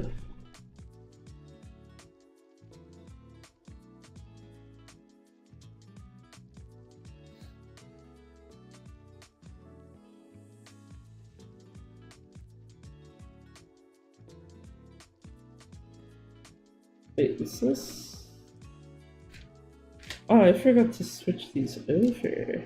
Haha, dumbass. GG.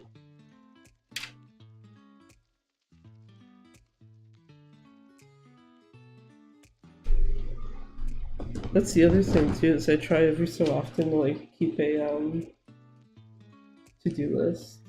What's a fountain pen again? It's a pen. I'm trying to think of the best way to describe it, because it's basically like a pen that has like the kind of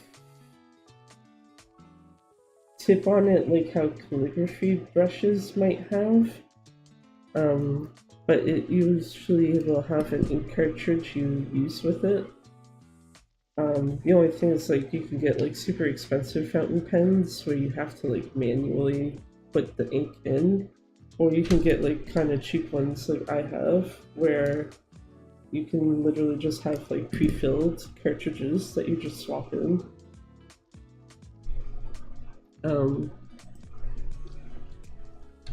Actually, I think calligraphy pens usually use that tip. I might be wrong.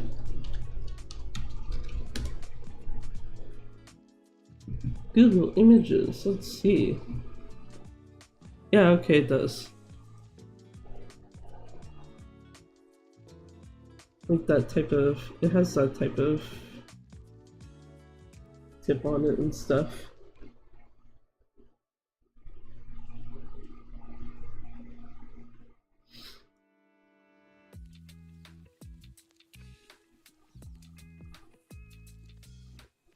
Alright, yeah, because the ones I have are closer to like this end of shit, the 0.5, 0.7. But I also, like I said, mine are also like cheap ass fountain pens.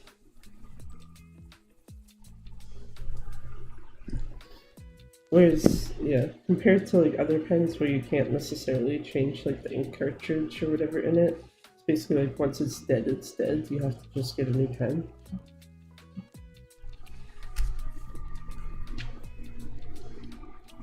Uh,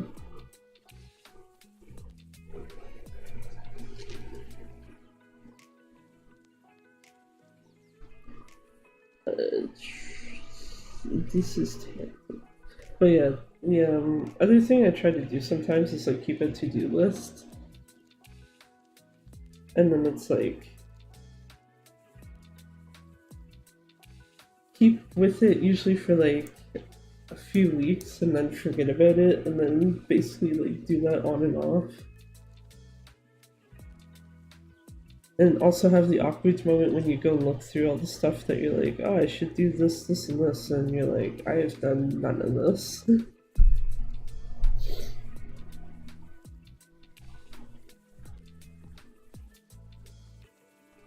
That was done. Actually, just checking what the hell is on the one for this week, because I did actually write one. That is a partial. Partial.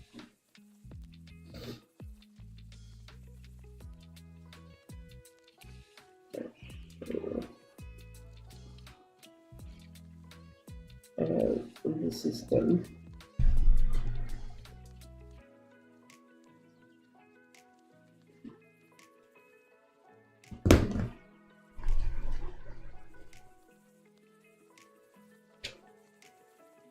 So yeah, actually looking through that to-do list also reminds me how much of a pain in the ass it is to actually get matches on the unofficial Spoon servers. And then when you do, you end up with someone sometimes who's like very blatantly cheating, and you're like, oh, cool, great, thank you, buddy. So specifically trying to get rotations with a specific stage in it, and Tuesday night, I was like going to get like recordings from it, and it's like not only did it take like eons at times to just get into one game, but then it's like what do you call it? Yeah, I'm gonna put Spoon music on, fuck it. Just because I can. But yeah, like not only would it take eons to get into a game, but then the stage that I wanted out of the two, the game would just be like, no, you don't get to go there. You go to the other stage that you don't give a shit about. I think I got 3 games total, 2 or 3 on the one that I actually wanted compared to the other one where it's like, yeah, you can have a fair few of these. Have fun. Also, probably just like a good reminder of like, yeah, you know what?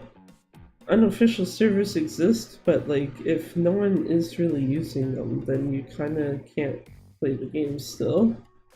Whereas usually if you have official ones, people will generally still be using them. Using them enough at least where you don't have to deal with the same bullshit trying to get into a game.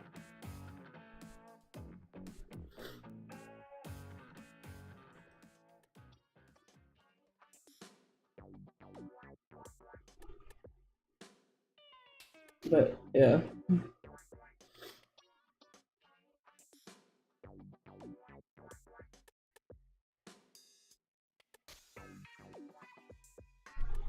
I think it's also one of those things too when you realize it's like you kind of feel bad for the people who set up the unofficial ones because it's like kind of putting your efforts into something that's probably not getting utilized as much as it should be.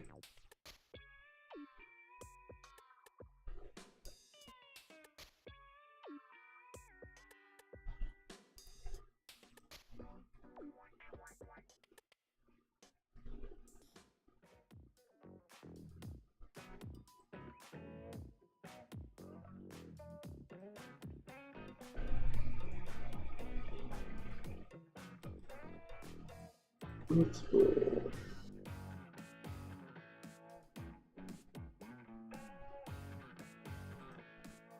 Wait, so let me see something here.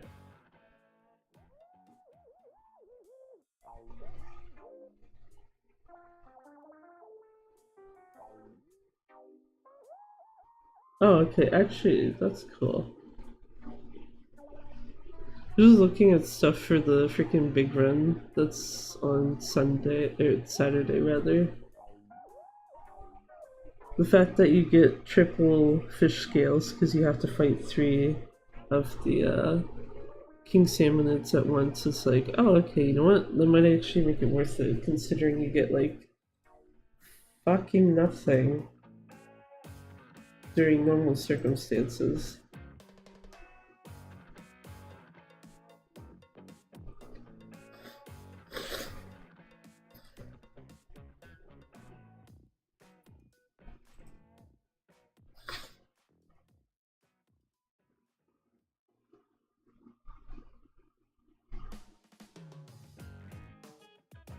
But yeah, that should be fun though. Salmon run, or big run rather, where just like every single stage from before comes back. I don't think they've, now that I think about it, I don't think they've announced the summer Splatfest yet. There's Summer Nights one rather. Let me see. Maybe I missed it and didn't bother to check. I suppose if I missed it, it probably would be listed on the page I'm looking at. No, okay, it's not been announced yet.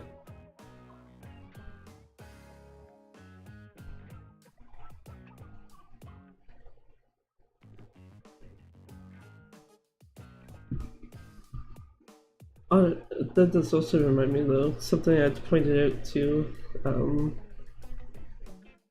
some friends, just like, by the way, Splatoon's on sale right now. Splatoon 3 rather, specifically. And it's just like, ooh.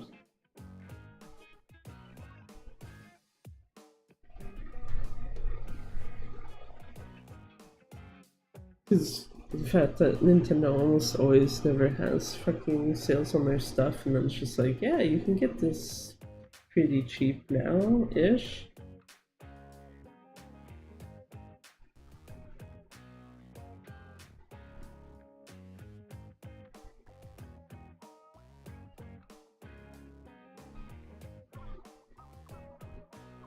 But yeah.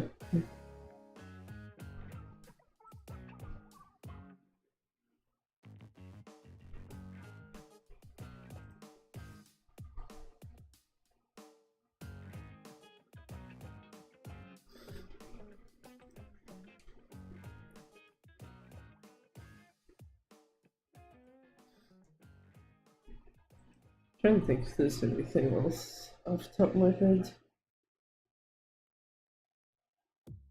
Because literally everything I wrote down I actually did go through. For once.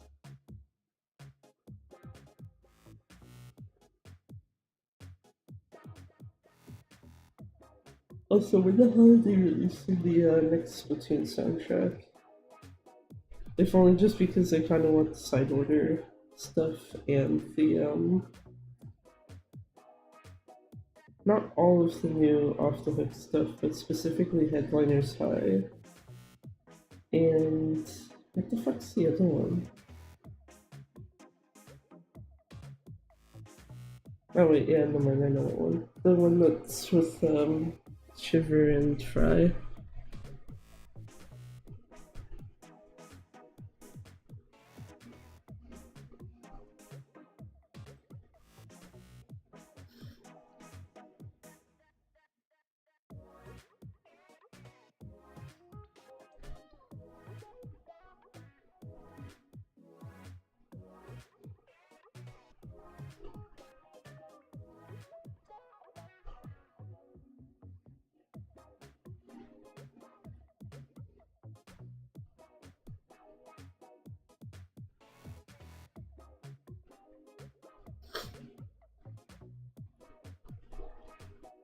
But yeah, the fuck?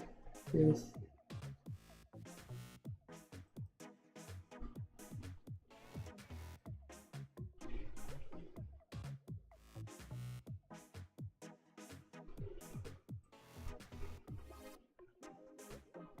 I think the main thing right now is gonna have to be like figuring out what the hell I want to do for save file shit for Spoon to like actually like start a proper new playthrough of it. Probably just be easiest to make another Pretendo account and then use it. Even though it'll come with the like awkwardness of like, oh, you boot up the game and you actually get a Squid Sisters like news thingy. Just because that those have like died entirely on normal accounts. Yeah.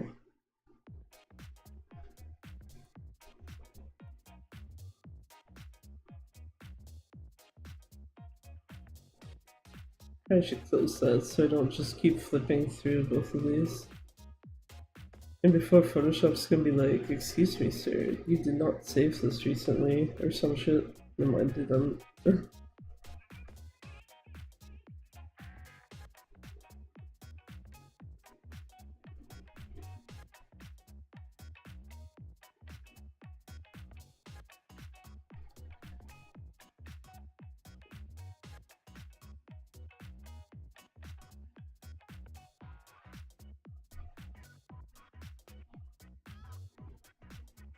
Oh, Jesus Christ. That unfortunate point when it's like, I am yawning a lot, which isn't good.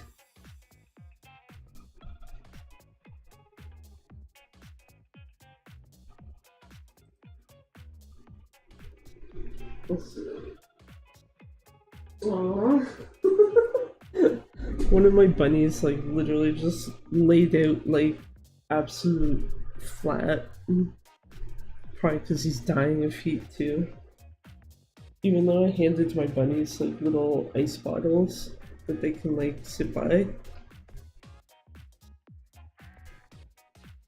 It's like, yeah, nope. I'm not gonna sit by that, I'm just gonna like turn into a puddle.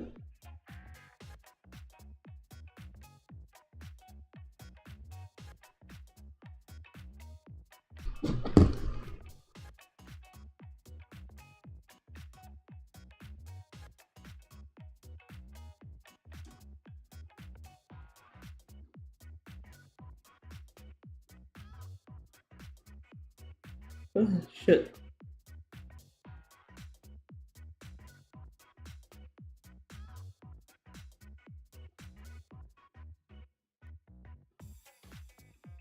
Actually, now that I think about it too, just an offhand thought. If this weekend is the last big run, are they going to give triple rewards this time instead of double?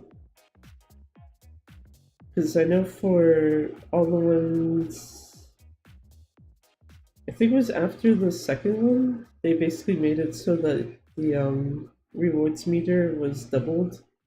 So instead of it going only to like 1200 points, it goes to 2400. And it's like, what if you triple that to 36? Or even go up higher to 48 or some shit. Kind of like, you know, give people incentive to play what's going to be like the last time they can do so, more or less. Even though I'd argue that Nintendo kind of picked the shit weekend now that I think about it for it. It's like, yeah, here, all these special events going on, but you know what? You can sit down and play some Spoon 3, right?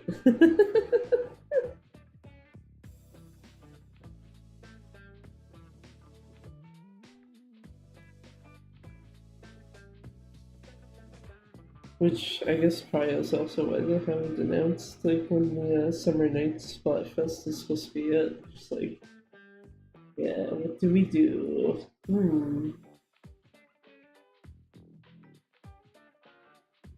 Should probably put these scissors down before I accidentally cut my headphone cord.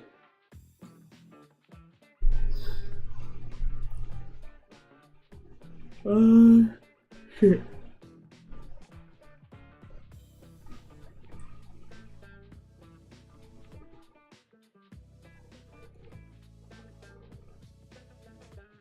Yeah, it might be time to actually for me to just go to sleep or something. Especially if I want to be awake by 6 p.m. tomorrow.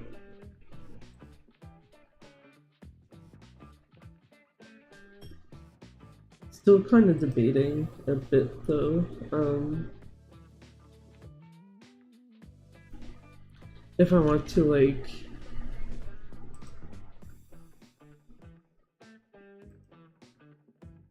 do any sort of like posting about the Summer Games Fest thingy on Twitter or Blue Sky or both. Though I guess realistically both would kind of suck because you're just copy pasting like the same shit from one place to the other, and I feel like that would get annoying after a while. So I probably will just limit it to Blue Sky.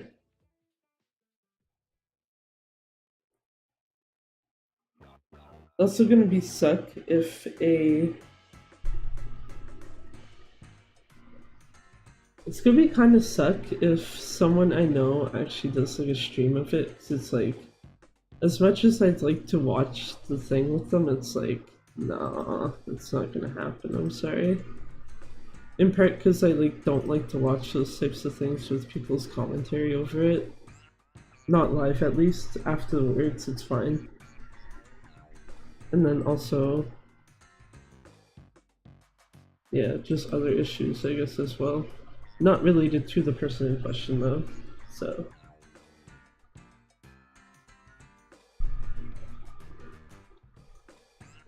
Also feels weird that it's only Friday, because it feels like it should be Saturday already somehow.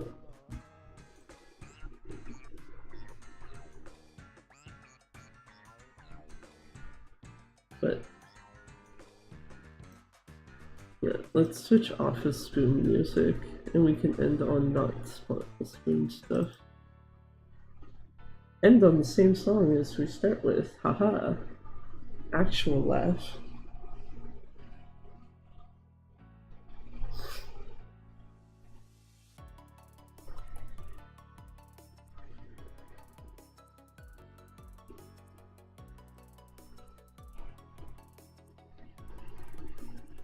That, and also it's been like 4 hours, which I am very surprised to have actually been sitting here that long without like playing a game or something.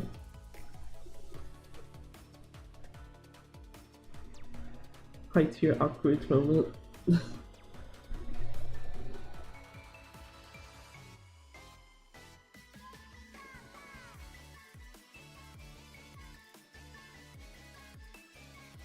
Yeah, I think I'm probably just gonna leave it at that for now. I cannot think of anything else that is probably not just gonna be like, oh shit. Speculating stuff for later today, or like, what the hell's the last big run shit gonna be like, etc. Let's do something. Okay, that's not part of the transfer back there. There's a building in the background. This is capturing the most it is. This one here was looking like it was actually something transparent, but it's not.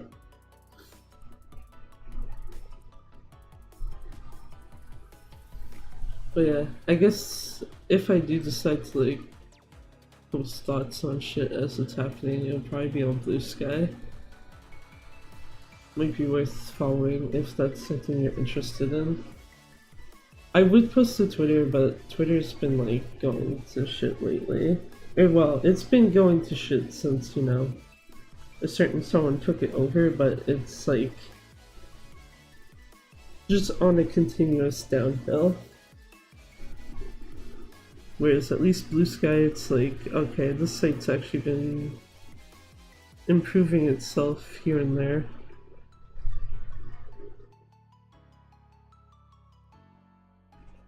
Which, you know, I guess makes sense when it's like, it's meant to be an alternate form of Twitter to begin with, especially since it's the same person who made it overall. Person slash people, whichever.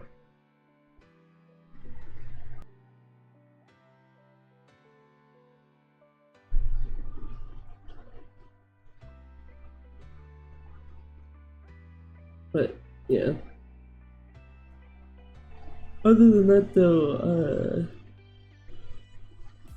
first thing I should stop yawning. That would help. Hard to talk when yawn. But yeah, next stream will be Saturday, right? Yeah, Saturday the 8th. At normal time, Elephant Atlantic. The waiting room for it will probably be active, or like visible rather, on YouTube at least. If not right after the stream, it will be like pretty early Friday-ish. I say early Friday-ish as if it's not like early Friday right now, technically. For me at least. But like it would basically be up and like visible once I'm like actually awake again. Type of thing. Cause like I had mentioned, I already did the thumbnail for it last week. And I'm pretty sure I did the title and description for it already as well. I'm almost certain there's actually a title there, I just don't know if I did the description yet. So that would basically be like the only two things I would have to deal with before making it visible.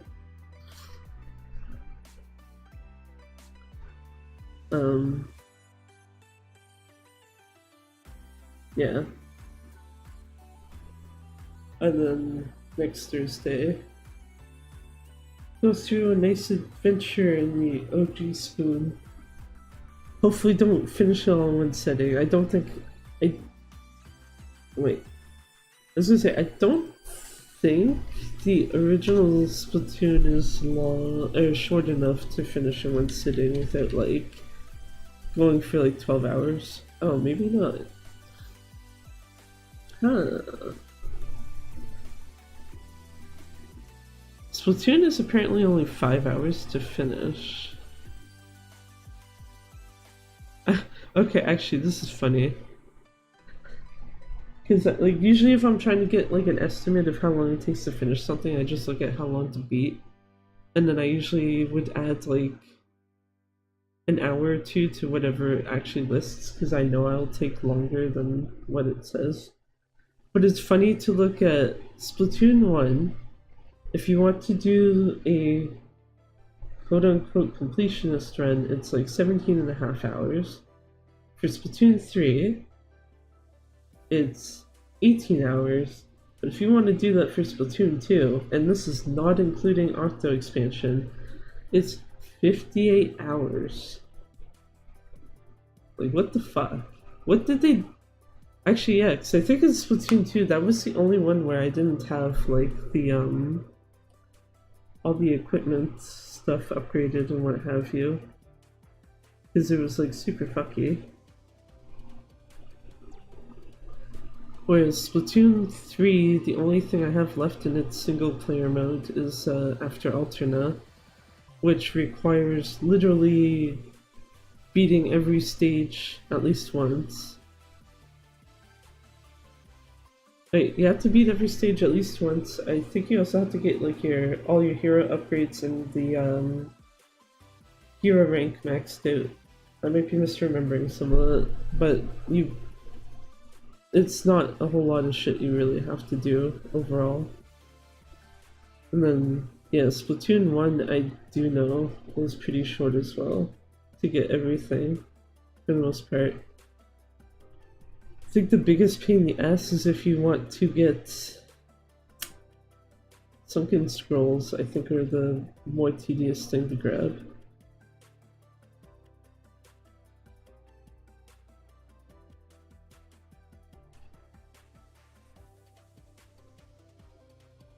But yeah, that's just kind of funny. Just Splatoon 2. Yeah, you're gonna be spending close to damn 60 hours if you want to get this like fully done.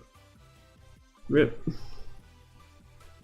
It's even worse when you realize like Octo expansion, it's like you got 14 hours to complete everything. Side order is like 22 and a half. I think most of that is probably just the fact that it's got all the fact that it's a roguelike, so you have to deal with RNG for whether or not you're actually going to get all the chips that you need or something.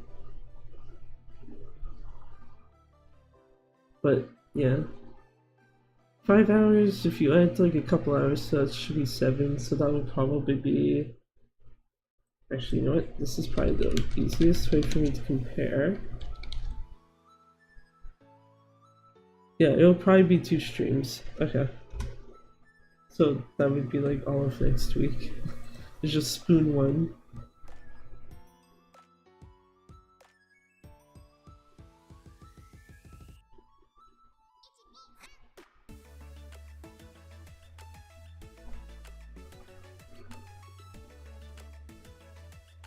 But yeah. Spoon 1 though, that's, like I said, that's next week though. Not Saturday. Saturday it will be big run, which, yeah. Hopefully it won't be too fucky, but we'll see.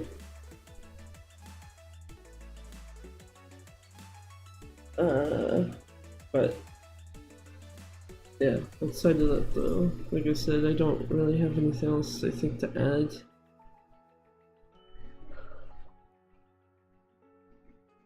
But it's been 4 hours.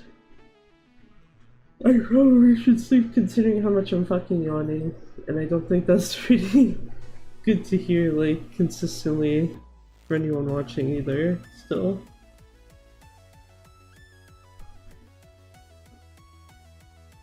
I was gonna say, does my model actually reflect it, but it would as long as my hand's not in front of my face.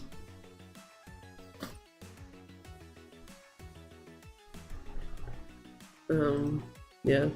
So, next stream, Saturday, normal time, 11 p.m. Atlantic, would be big run, and if the room is not visible, like, within the 30 minutes after the stream is done, then it will basically be visible like shortly after I wake up, like later today.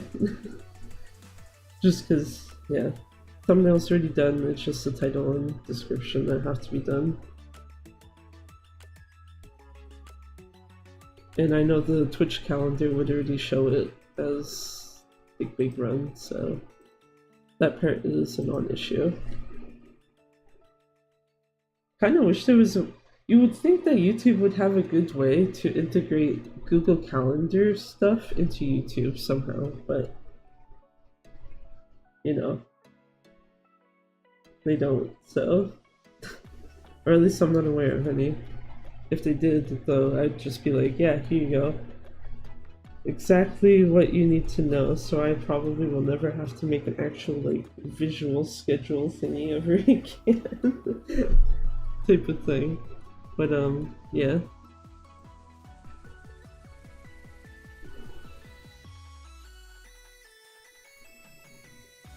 Also, this ending right at the end of this album.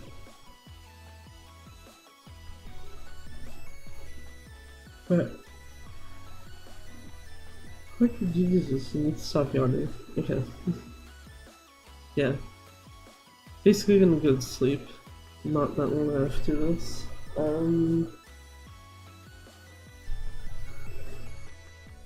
Yeah. Anyway. Actually, I should have this. Because this for 2 seconds is not gonna kill me, even though it's like bullshit heat. Hopefully this bullshit heat is gone for Saturday, because oh Jesus. I am not looking forward to Saturday if this is still going to be an issue. But, yeah. Anyway.